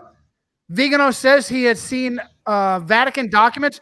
What the fuck did you do with those documents? Did you report that to law enforcement and get this piece of shit cardinal sent to prison, maybe executed? We should, of course, South America owned by the Catholic Church. You don't execute criminals. Oh, and where's Vigano? You found that there was this the same Jesuit you just mentioned? You found this Jesuit cardinal who was blowing smoke, saying, "Oh, there's nothing to the reports that there's child burials going on in the Amazon." Good for you. Different. That's Pareto, Pedro Pareto, a Jesuit who helped found the Amazon Synod. So, as an Italian journalist asked Vatican officials, Pedro Pareto was there. Is it true that you guys are getting you're putting the face paint on, you're putting the feathers on, you want us all to go indigenous Amazon with your Amazon Synod? Do you also want us to bury alive our handicapped children the way the indigenous Amazonian natives do? And this Jesuit piece of shit, Pedro Pareto, immediately said, no, that never happened. Listen, I don't know. I don't hear anything about that. Meanwhile, he's there. He knows this is going on. Yeah, and there's footage. You can literally see footage. It's disgusting footage. Footage of burying alive these infants. It's infanticide. If a child is born and they realize the child has a handicap, they bury the child alive. Monstrous. And this Jesuit defends it. And that gets crazy. So, like, Vigano is probably siphoning these documents to the Vatican archives because he's not. Absolutely. Why is Vigano speaking out about all the Catholic priests who are engaging in the Rwandan genocide, for instance? He's all talk. At what point did he take this information, any of the information that he's come across, and make sure that it gets properly adjudicated with judges, prosecutors, and cops? Never.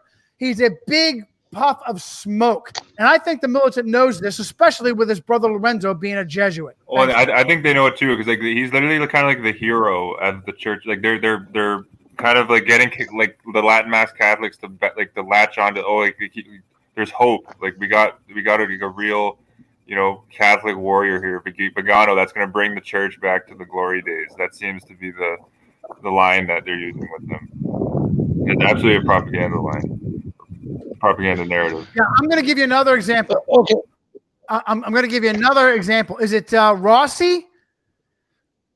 This Monsignor Rossi, where Vigano said, Vigano confirmed Rossi. Oh, yeah, I got complaints when I was the nuncio from the Vatican to the United States. I got complaints about that guy even then. Oh, really? What did you do about it? You hear that this piece of shit, Monsignor, which is an award that you give, it's an honorific that you give. You heard about this guy, you heard about both Mansfield and Rossi when you were the nuncio. Did you turn that into the cops?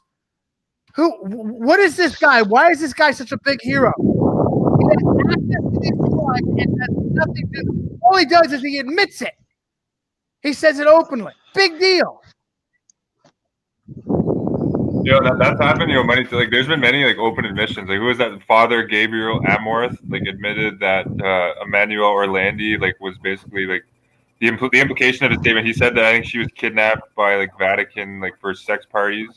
That's implied that like she was sacrificed. They'll come out and just admit stuff. Like you got all those names perfectly accurate. A supposed whistleblower, Gabriel Amorth, said that Emanuela Orlandi was kidnapped and murdered for a Vatican orgy, probably connected to Satanism. They're on the Vatican grounds, which is easy enough because her father and mother are Vatican citizens. Father worked for the Vatican, and that piece of shit is dead already. He almost certainly was personally involved with offering his daughter up to those monsters. Oh, I agree 100%. But it just shows like Amorth made these comments, but like he didn't like go to the police or anything. It's kind of the same thing. Same thing as Steve Pagano. You got inside information the crimes are being committed, then you go to the fucking cops. Pardon my language. You got information the crimes are committed. How are you some kind of hero if you don't do anything about it? And even like I know like it's the Vatican police won't act, but there's even a recent story like the Vatican police raided this high profile cardinal at the Vatican and found like child porn like at his house. So like it's something, at least that gets more people aware of like the chronic problem rather than just burying like the I think the militant Michael Voris is a red in. He knows he is controlled opposition. Just like you were saying, George, yes, there is a handful of conservative Catholics, and the Vatican wants to keep them on the reservation as much as humanly possible. And they use people like Boris to do that. And the question is Boris full of shit? Does he know that there's no way that the so-called church will ever be cleaned up? The way he vehemently and wrongfully attacks Protestants, I think he knows what he's doing. Well, I think Voris and Pagano are part of the same network. And I think the fact that like, Voris promotes him so much like kind of shows that. I think they're both working together ultimately. I think so too. And the fact that he never says almost never says the word Jesuit. Meanwhile, if you want, and I tweeted him this, dude, if you want to be an ultimate Catholic, you become a Jesuit priest and you dedicate yourself with no will of your own, parende a cadaver, to become a Jesuit. The Jesuits are the ultimate Catholics. They are everything that is the Catholic Church. So if you are so-called conservative Catholic, you have no home. You have no home in the Catholic Church. They're all show on abortion, protection of life. They're all show on homosexual marriage. Anything that you value, you have no home there. And people like Voris do a service to the Vatican by denying the obvious truth and keeping conservative Catholics on the reservation. Would it be safe to say that Voris has the same job as Donald Trump does, keeping ignorant conservative on the American reservation, and Trump has even less. Boris does a much better job than Trump. What has Trump done? You We can say can say Merry Merry- Christmas. Merry Christmas has hell not done. Well, Trump, like he had the Control. biggest That's tax cut in conservative. American history. In particular, And of course, Trump's tax cut was for the richest of the rich, like the mega corporations and What the is elite, like 1%. So that's really all like I could say he's accomplished. And that was Bush did the same thing. Bush gave a similar tax cut for all of his elite buddies, also in 2005. That's all I think Trump's really done. He has, and also he's buffed up the police state significantly. He got their 1033 program back running with an executive order, which gives and it came out that like 40% of the equipment that's given out to the police is brand new. So 40% of the stuff that the cops get doesn't even see action, in the Middle East. They're claiming this is surplus material. They're just outright giving brand new military gear to the police. And Trump seems to be like a very I don't know. Out of all the police respect Donald Trump more than they did Obama. Like he's very law and order. Like I mentioned, he had a press conference last week where 300 sheriffs were at the White House with him, for instance. And well, I understand he's given over $9 billion to Saudi Arabia. So he's definitely reinforcing that terrorist regime. Oh, absolutely! Yeah, he's given tons of money to Saudi Arabia. When this was I'm pretty sure this was in the Catholic Simpsons show where they proceeded this. When Trump went over to Saudi Arabia and they were all putting their hands on the Golden Globe. Remember that? I'll pull that up here, a photo of that. I got it. While you're digging that up, I got to get going. I'm going to close with this. The Washington Compost, the two biggest outlets for the Catholic Intelligence Agency, the Washington Compost and the New York Slimes. The Washington Compost blares this. Archbishop Carlo Maria Vigano gives his first extended interview since calling on the Pope to resign. Who cares? That's exactly what they want to hear. Oh, he's calling for Francis to resign. If only we could get rid of that darn Jesuit. Don't look at my brother, the Jesuit Lorenzo. If only we can get rid of Francis, everything will be right in the Catholic Church. And the Washington Compost blares this headline where he acknowledges Rossi and Bransfield. Bransfield lived like a king as he's committing these heinous sexual crimes against children and priests and seminarians, flying on private jets, living in mansions. Unbelievable. And the Washington Compost blaring this. Are you kidding me? This is this shows the plot we've been describing, Johnny, because the Washington Post is owned by Jeff Bezos, and Jeff Bezos is the owner of Amazon. Amazon got into a $600 million deal with the CIA in 2013.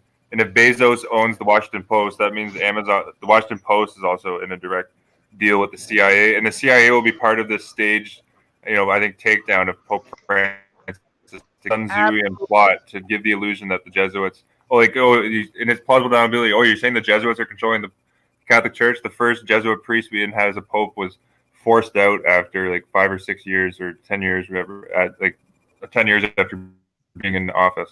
It's ludicrous to think the Jesuits are in control. It's the first Jesuit pope was forced out. That will be their plausible deniability, going forward, and it'll put lots of people back to sleep. Say, oh, don't worry about all that talk about the Jesuits is just they're just loony conspiracy theorists. Don't listen to them. Absolutely. I got to get going. I'm going to put this in the chat. Great job today, guys.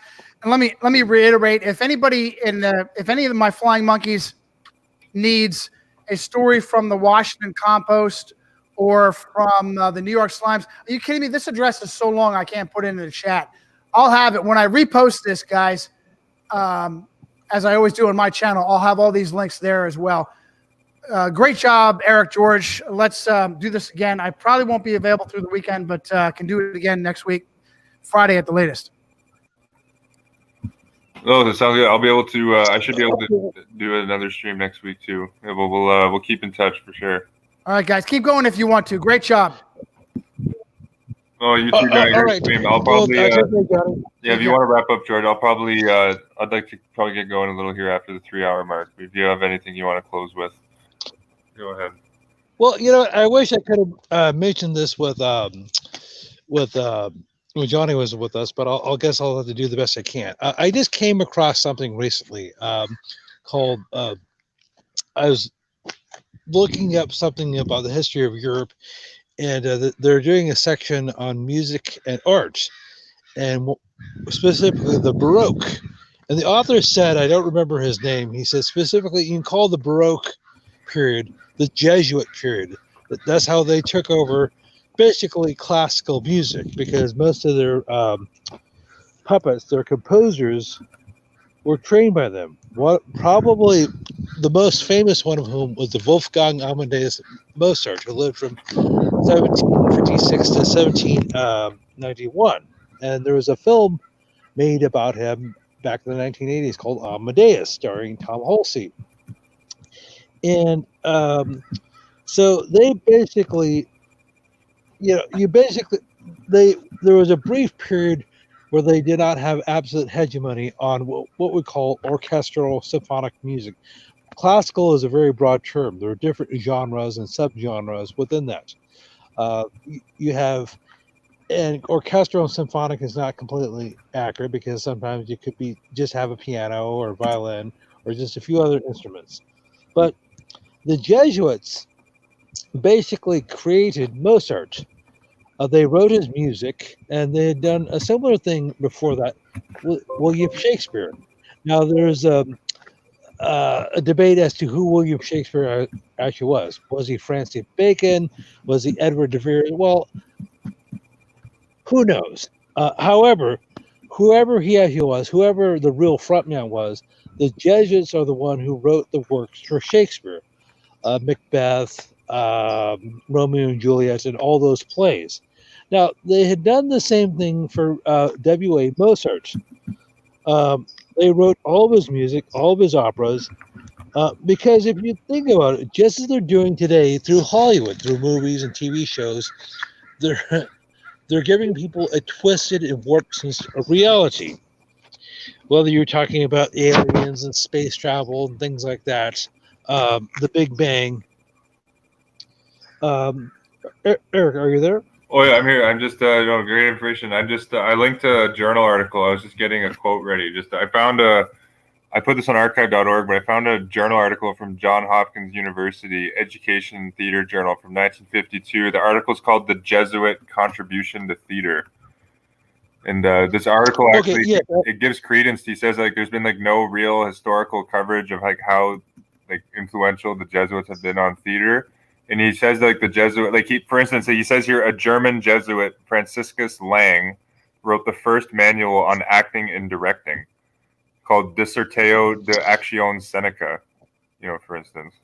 So the Jesuit, and this article shows that the Jesuit Anastasius Kircher. Yes, it says finally the order of Jesuits may be said to be partly responsible for another medium of communication, whose potential as an educational and cultural agent need not be emphasized, the motion pictures. Anastasius Kircher, S.J., one of the order's most celebrated members, distinguished in so many fields of knowledge that his contemporaries named him the Doctor of 100 Arts, invented around 1645 the magic lantern, the first instrument designed to project images on a flat surface, and therefore the very basis of all screen shows. For instance, and then another Jesuit, Gaspar Schott, S.J., Kircher's pupil, was the first to describe, quote, optical illusions caused by a rapidly revolving wheel, thereby starting studies which directly led to the invention of motion pictures. Still another Jesuit, Claude Francois Millet de Chales, S.J., was the first to point out that at the end of the 17th century, quote, that the eye actually sees color and light and not objects in movement, a fact upon which the whole motion picture process is based, end quote. So I recommend people read this. I don't think Mozart's named specifically here, but this article goes into the whole history of Jesuit play art, Jesuit theater at this time in history. And it's very interesting. This article says that Jesuit theaters were used for propaganda primarily. And he talks about how influential they were. The Jesuits were even teaching giving theaters to Protestant students all across Europe. And the author mentioned that that's kind of peculiar, considering the Jesuits' aims are to destroy Protestantism, yet they're educating Protestant kids in theater. And actually, there's one really interesting quote here, George. This kind of resonated with me. It says, so the author says the spectator at the Jesuit theater was to be virtually hypnotized. He says virtually hypnotized by a concerted attack of all known theatrical devices until he surrendered his entire being to the drama's spiritual message. That being the viewer at the Jesuit theater. Well, we're talking about basically classical or semi-classical music, but that works definitely in more mainstream music, such as, I'm dating myself, if you think about the Rolling Stones song Satisfaction, which came out in 1965, or the Led Zeppelin song, or the Led Zeppelin cover of Whole Lotta Love. Have you heard those songs before? Yeah, I've heard I'm not too familiar with the Rolling Stones, but I have heard Satisfaction. That song's pretty much everywhere. Okay. So if you listen to the opening riff, it starts out da da da da da da da. It gets your attention. It almost puts you in a trance. It's a similar thing with the Led Zeppelin cover. I believe Robert Johnson or Blind Willie Johnson did the original. One of those artists. But it starts out dun dun dun dun dun dun dun dun dun dun. You have a similar visceral reaction. It almost puts you in a trance, to where you feel compelled to listen to the entire piece, regardless of how long it is, regardless of what the lyrics are. So, yes, the Jesuits. Now, I mentioned specifically Led Zeppelin. You did a video on this over a year ago. The company that signed, the record company that signed Led Zeppelin was Atlantic Records.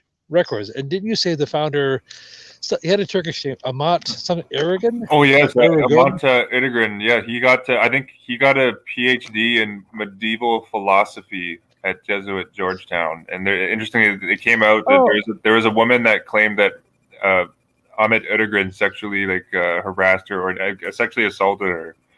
That's even at the bottom of Aragon's wiki page. You can find the name of the book of the accuser. But yeah, it was Aragon that signed Led Zeppelin. Great point.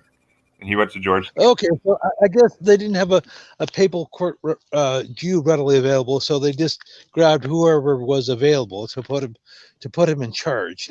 So I guess you can call Aragon like a Muslim court, a papal Muslim court Jew. But anyhow, well, George, his name, I think that's the reason why his name though isn't brought up at all, is because he went to Georgetown. All the shows hero in on Clive Davis, for instance, a Jew at Columbia Records. There's endless videos saying that Clive Davis, the Jew, controls Hollywood. Mm-hmm. But they don't mention these guys like Amat Aragon, who went to Jesuit Georgetown at Atlantic Records, and they don't mention that the Hollywood motion picture code was drafted by a fourth vow ordained Jesuit Daniel Aloysius Lord S.J. Absolutely no. And of course. Okay, so you had the Freeman, and I just mentioned the Rolling Stones, who was led by Freemasonic Roman Catholic Sir Mick Jagger. Mick Jagger was, we're talking about, he grew up Anglican, but he switched over to the Catholic Church when he married his wife, who was Colombian or Venezuelan, Bianca. So you have this Catholic, so you have the Rolling Stones that have this very hypnotic song, Satisfaction, with a Catholic lead singer. And, we talked about the background of Led Zeppelin. So the Jesuits know how to manipulate your emotions. Of course, probably one of the famous composers of the 20th and 21st century was John Williams, who did Star Wars, E.T., Indiana Jones, Jaws, a whole bunch of other films going back to the 1940s. Well, John Williams, the composer and conductor, received an honorary degree from Boston College. Oh, very interesting. Wow. So that is something I mentioned on the show last year before you had joined us. So, well, this is all another guy. I found the most prominent composer of the 20th century, Igor Stravinsky, was papal knighted, as a knight of Saint Sylvester.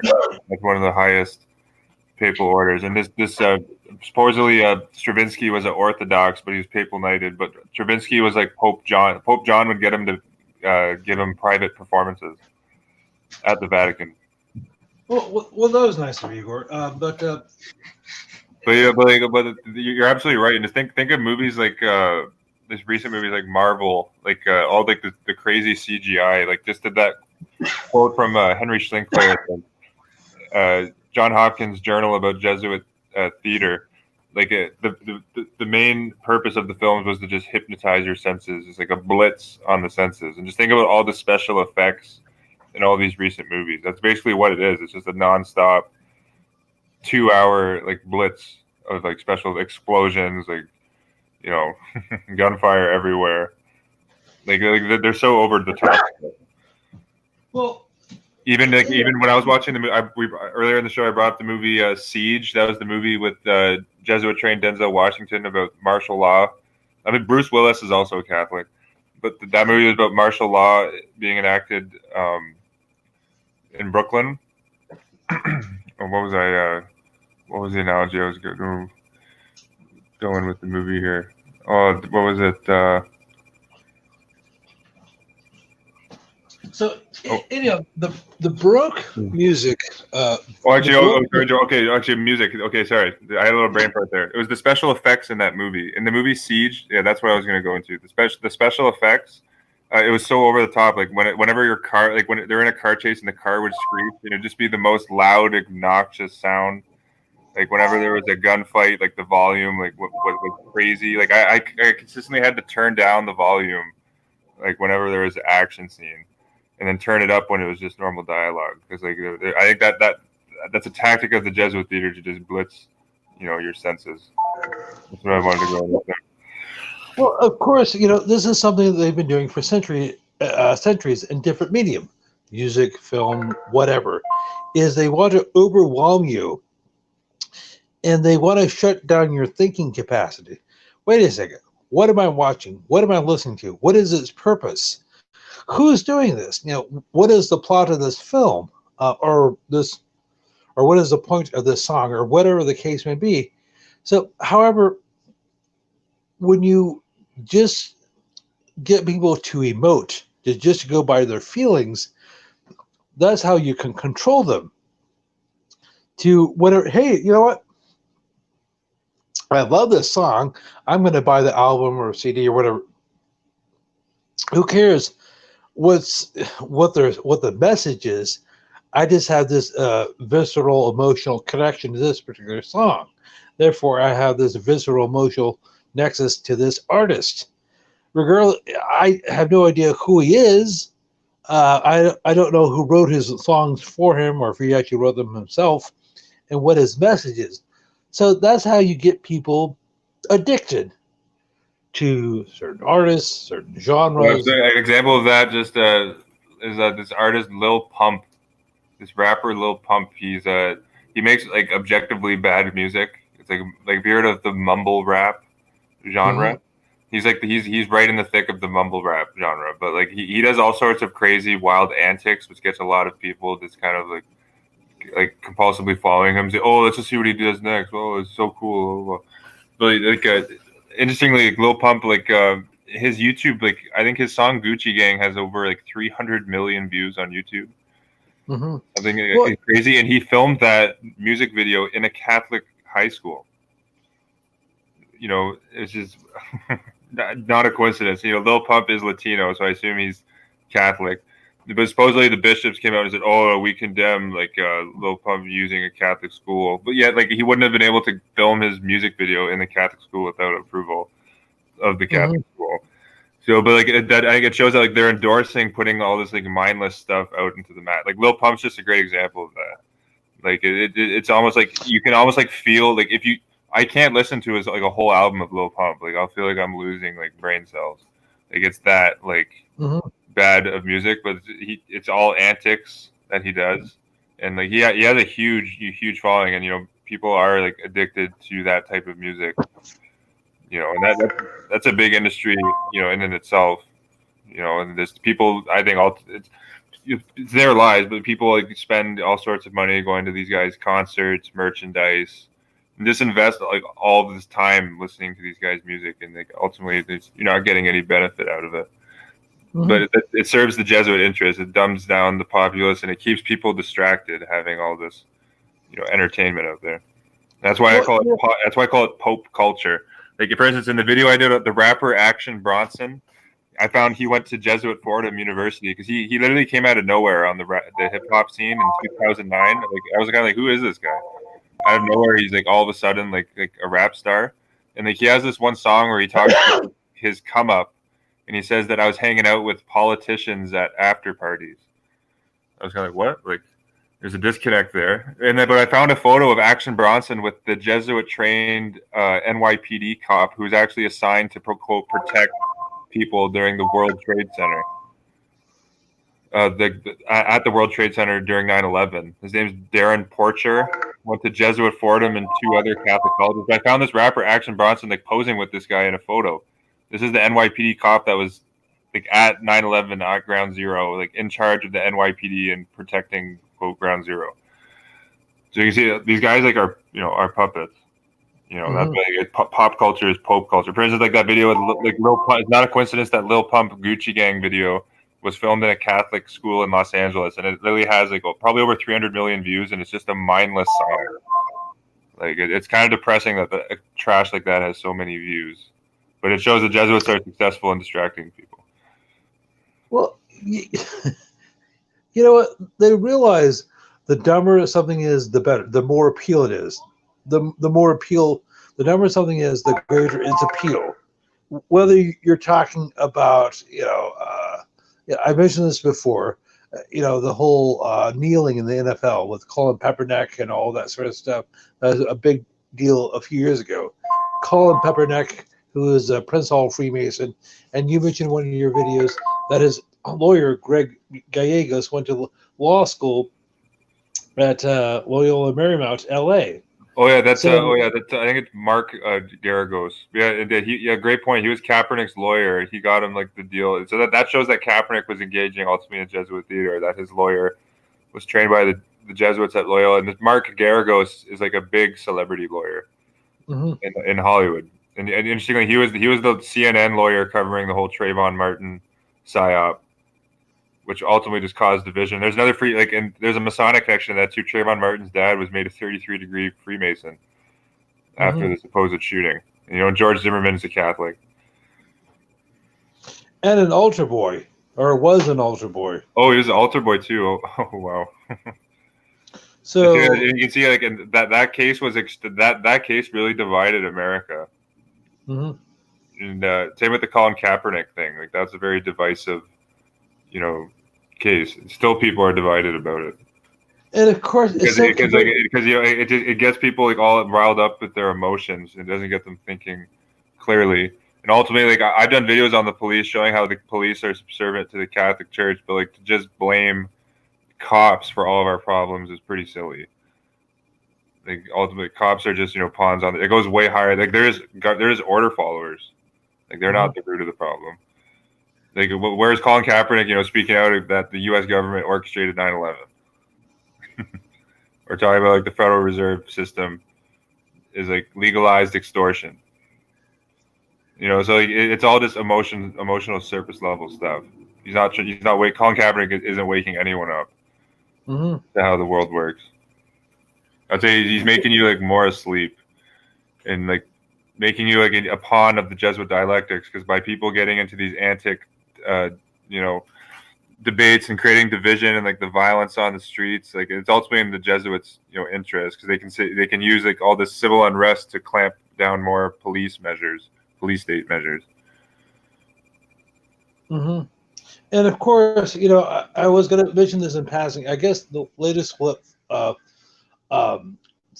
in professional sports is the Houston Rockets. How, I'm not sure if you've been following this, but I guess the general manager of the Houston Rockets said, I agree with the pro-democracy protesters in Hong Kong. Unbeknownst to most people, myself included, is that the NBA has huge investments in China. They have a big, very big, yeah, lots and lots. And actually, I think that Daryl Morey's been kind of shamed by the mainstream media, just from what I've seen. Okay, so but anyhow, I'll have to talk about the Rockets on the next show because I actually had some interesting connections to them. But just getting back to music, there were a few composers, classical or otherwise, who were independent. They're for the most part Protestants and Lutherans, specifically Protestant Lutherans, specifically J.S. Bach and a few others. But almost all your prominent composers and conductors have been Catholics or Freemasons. They may be Protestants, or they may be not only Protestants, but they're Freemasons, such as Johannes Brahms, Richard Wagner. They're a high-level Freemasons. So that's why their music was popular in their day, and it's still popular in certain circles. Oh, and even in rap, like an artist I've covered, Nas, N-A. Have you heard of N-A-S? I'm only vaguely familiar with him. But like, this is the title of a song, but like, there's a swear word here. In a song he made called "Be a Nigger Too," Nas admits that he's a Freemason, like in his lyrics. It's pretty in the open. And then Nas recently in 2013 actually spoke at Jesuit Georgetown University with Professor Michael Eric Dyson. Yeah, I cover that in a video. Like Georgetown University, is very connected with hip hop music.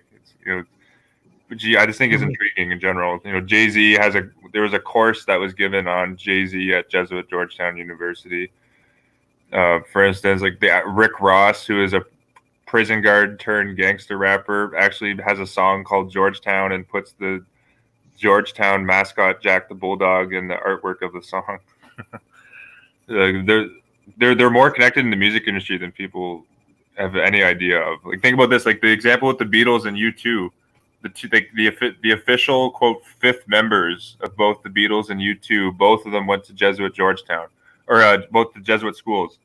Sir George Martin, the fifth member, the unofficial fifth member of the Beatles, George Martin went to St. Ignatius College, and Alvin McInnes, the unofficial fifth member of U2, went to Clonglows Woods Jesuit College in Ireland. And McInnes and Martin were like the managers of like the U2 and the Beatles, respectively, and that's why they're known as the fifth members. The thing about both of the fifth members of two of the most popular bands of the 20th century both went to Jesuit schools. I think is it Alvin McInnes? The name right, or Gavin McInnes? I just want to make sure I'm getting the name right of the U2. It's George Martin, the Jesuit trained guy at U2 or at the Beatles. Yes. What was the name of the Paul? Oh, Paul McGinnis? I believe so. And it's just like Bono's real name is Paul Hewson. Oh yes, it is. Yes, it's Paul. Yes, you're right. I'm going to link this guy in the description. Yeah, it's Paul McGinnis. And and it says right on his Wikipedia, McGinnis received his early formal education in Ireland at the private Jesuit boarding school, Clonglows Wood College. And yeah, so I think like that. So that's profound, impact. The Beatles and U2 are some of the, the biggest, most popular bands still to this day. Well, if you think about it, U2 is arguably the most popular Irish band, and the Beatles are arguably the most popular British band. Yeah, definitely. Yeah, absolutely. Still this day. Well, okay. My parents like are big. I grew up like when I was a kid. Like my parents would put like U2 like DVDs on the TV. They're very, very popular still to this day. Okay, so I mean, it's interesting. The first, okay, we were talking briefly about sports, but the first black manager in Major League Baseball was Frank Robinson, who just died earlier this year. And I mentioned this earlier in the broadcast. He managed the American League Cleveland Indians in 1975. He was also the first black manager in the National League, starting in 1982. Well, he got his undergraduate degree from Xavier University in Cincinnati, Ohio. Oh, that's Jesuit. If people aren't aware of that. Also, Robinson was the first black player ever to win the Triple Crown. That's where he leads the league in average Was there a movie? There was a movie on him recently, wasn't there? I think there was Jackie Robinson, but it was called 42. Frank Robinson was the first. Okay. Are Frank and Jack okay? Are they related at all? That's what I was.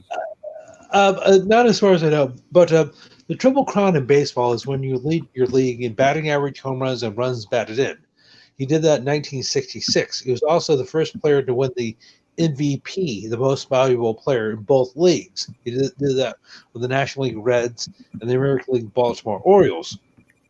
So this is Bob Gibson was the first black to win earn the Cy Young. That's where you're considered to be the best pitcher in baseball. He went to the University of Creighton in Omaha, Nebraska. So wait a second. All your home run leaders, Babe Ruth was Roman Catholic. He was trained by the Zabian brothers in Baltimore, Maryland at St. Mary's Industrial College. He was a longtime home run leader. He hit 60 in 1927. Roger Maris in 1961 hit 61. He was also Roman Catholic. Barry Bonds, Mark McGuire, and Sammy Sosa were all Roman Catholics, and they all hit like at least 65 home runs each. Bonds is the all-time leader at 73 in a season and 762 in a career. Well, so, I know all those guys were Catholic. And Jordan, Frank Robinson got involved with the Jesuit civil rights movement. Yes, on his Wikipedia, and I found Martin Luther King actually spoke at Jesuit St. Peter's College in New Jersey. I think that was in 1963, and they gave him an honorary degree. Oh, okay. That you can see a photo of Martin Luther King with Catholic priest Teddy Hesburgh. But it's interesting that Frank Robinson was. Thanks for bringing this guy up. I haven't. I wasn't aware of this name. That's why I thought you were mentioning Jackie Robinson, because that's more. But yeah, I haven't heard of this Frank Robinson. Yeah, that's very interesting that he went to Xavier. Played for the Reds. I'm pretty sure the current Cincinnati Reds owner. Cincinnati is a very Jesuit-controlled city. The current police chief, Elliot Isaacs, went to Jesuit Xavier. I think the owner of the Reds is also educated by Jesuits at Xavier. Bob Castellini. Let me see. Is owner, CEO of the Cincinnati Reds. Yeah, went to has a degree at Georgetown University. Bob Castellini. Georgetown University, the Jesuit powerhouse. Yeah, so it's almost like it becomes almost like cartoon, it becomes cartoonish, like how much they control sports and sports media. Like all of the big sports analysts are Catholic, every single one. Dan Levitard on ESPN is Catholic. Chris Broussard on Fox is Catholic. Doug Gottlieb on Fox is Catholic. Michael Smith on ESPN is Catholic. Tony Reale on ESPN is Catholic. The list goes on and on and on. Bill Simmons at The Ringer, former ESPN and HBO. Bill Simmons is Catholic, trained by Jesuits. 3 or 4 of the names I just mentioned are all educated by Jesuits too. Play-by-play guys like the guy the play-by-play guy for the Toronto Raptors, Jack Armstrong. They just won the NBA title. He went to Jesuit Fordham. Jack Armstrong. It's almost like it's like it literally is like cartoonish how much they control sports. And all the owners are Catholic, or like 80% of them. Up to 80% of the team presidents are Catholic. The founder of the NFL, George Papa Bear Hallis, was given a sword of Loyola. Sword of Ignatius of Loyola, in like the 60s by Jesuit Loyola Chicago. Vince Lombardi, Vince Lombardi might as well become the Catholic saint of football. Want to become a Catholic priest, Knight of Malta, Knight of Columbus. There's a Knights of Columbus Lodge named after Vince Lombardi. Vince Lombardi went to Jesuit Fordham and was honored by Jesuit Fordham 6 or 7 times. And the Super Bowl trophy is named after Vince Lombardi. Like an arch papist. It's just so in your face. All the commissioners are controlled also. They rotate in and out. Like the current commissioner of the MLB was Rob Manfred. Let me make sure I'm getting the first name right. His last name is Manfred. Current MLB commissioner is openly trained by Jesuits. Let me get this. I think it's Bob Manfred. Yeah, Rob Manfred. He went to Jesuit Lafayette College in Syracuse, New York. Two of the last three commissioners of the NFL have been openly Jesuit educated: Paul Tagliabue and Pete Rozelle. For instance, Manfred was born in Rome, New York. How interesting! He attended Rome Free Academy and then went to Jesuit Le Moyne College. He's currently the commissioner of baseball. And a baseball connection, George. Just I do have to probably get going here in the next couple of minutes, but I found that the former owner of the Los Angeles Dodgers. I'll screen share here so people can see this. This is a really interesting story here. Have you heard the name Frank McCourt? His wife is Jamie McCourt. Yes. Also went to Georgetown. I think she's the current U.S. ambassador to Belgium or France. As you know, the owner of the New York Jets is the U.S. ambassador to England, which is pretty funny. I think from the Johnson & Johnson empire. That guy's on the Council on Foreign Relations. You can see my screen here. This Frank McCourt. This is the headline from the LA Times. Frank McCourt donates $100 million to Jesuit Georgetown. You can see a photo of him with Magic Johnson in this article here. But your Frank McCourt, who sold the Dodgers for a record $2.15 billion last year in 2012, has donated $100 million towards the school at Georgetown. The donation is the largest in Georgetown history. So this is the former owner of the Dodgers. They're giving $100 million to Jesuit Georgetown. McCourt made a net profit of $1.27 billion on the Dodgers sale, subtracting $460 million in tax payments and $411 million in debts assumed by the new owners. No other baseball team has sold for even $1 billion, and he sold the Dodgers for $2 billion. Okay. But this guy, the owner of the Dodgers, gives Georgetown $100 million bucks, and that's no mention of it in the alternative media. They're too busy blaming the Jews for everything. Yeah, do you want to wrap up there, George? Just because I do got to get going here in a couple minutes. I'll probably finish up with that Frank McCourt story. I'll link it in the description. But you want to? Okay, this has to do with blood and circuses with film and sports. I talked about this before. The film that basically launched Ronald Reagan's career was the 1940 movie Newt Rockne All-American, in which Ronald Reagan played a running back for Notre Dame named George Gipp. And one of the producers of the film, or the directors of the film, was Lloyd Francis Bacon, who lived from 1899 to 1955. He was born in San Jose, California, and he got his degree from the University of Santa Clara. So that was the film was his.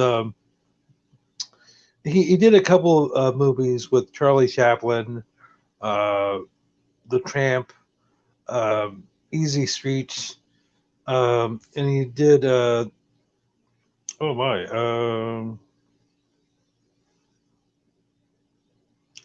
I mean, he was popular in the 1920s and 30s. So, but probably his most famous film, as I said, was Newt Rockne All-American, and Bacon got his degree from University of Santa Clara. So, and as we've discussed before, in the 1930s and 40s, they were out in the open about how much they were pushing the Roman propaganda with films like Boys Town, Going My Way, Bells of St. Mary, and Newt Rockne All-American, as I did, also The Fighting 69. No, it's a very interesting character, Lloyd Francis Bacon, George. I'll have to look into the last name Bacon too. It's interesting. Sir Francis Bacon was very connected to the Jesuits and with play art in general. Many think he was Shakespeare. Even I found Jesuits themselves have said Sir Francis Bacon was probably Shakespeare. And just the last thing I'll mention here before we sign off, just with baseball, just the Governor Pete Ricketts, who I mentioned, is a Knight of Columbus, Knight of the Holy Sepulchre on the Archbishop's Committee for Development. Pete Ricketts, Governor of Nebraska. He's also on the Catholic Lumen Christi Institute Board of Directors at the University of Chicago. But the Ricketts family outright owns the Chicago Cubs. Mm-hmm. Joe Ricketts trained at Jesuit Creighton, the founder of TD Ameritrade, I think is the official owner of the Cubs. But Pete Ricketts, the governor, is currently working for the Chicago Cubs while being governor. You know, you can see like they're and this Joe Ricketts, the Cubs owner, like I mentioned earlier in the show, financed an entire Jesuit retreat house out of his own pocket just last year, Cloisters on Platte in Nebraska. So, you know, the control is pretty profound. Do you have anything else you want to add there, George? And actually, just with this Fighting 69th, you mentioned that movie. People can watch that movie for free. But I found an interesting quote from the character Plunkett. He was played by Catholic James Cagney, or the Cagney actor. I think it was James Cagney. Plunkett, though, there's a scene where Plunkett is taking orders, and they're in a drill sergeant, and Plunkett, what is the I think I sent the exact quote to Johnny. Let me see if I can. Fighting 69th. Plunkett says something along the lines like after this military commander makes like a smug remark to him, Plunkett says, "Oh, we're just Wild Bill Donovan's chain gang here." That's the exact quote from the movie. We're just Wild Bill Donovan's chain gang. In that movie, like they put real life characters like Wild Bill Donovan's in the movie. Father Francis Duffy, who now has a statue of him at Times Square, is in the movie, played by Jesuit trained Pat O'Brien. In the whole movie, they're making Father Francis Duffy look like a hero.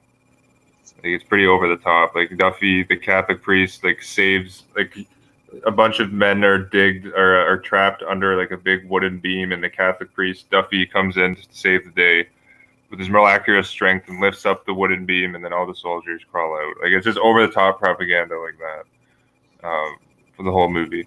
And the book, The Catholic Church in Hollywood, that you can get on my archive.org page, but written by Stephen McGregor, kind of analyzes the Fighting 69th movie and all the Catholic propaganda undertones. Okay, so it's been a while since I've seen it, but I should definitely, probably over 30 years since I've seen it, so I would like to see it with my new eyes.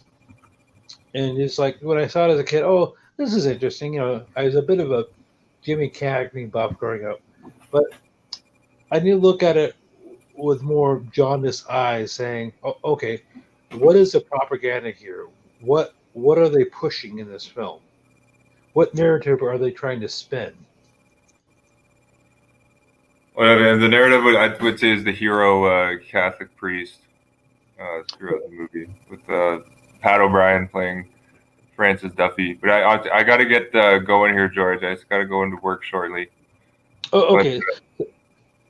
But O'Brien was also in Newt Rockney All-American. He played Newt Rockney.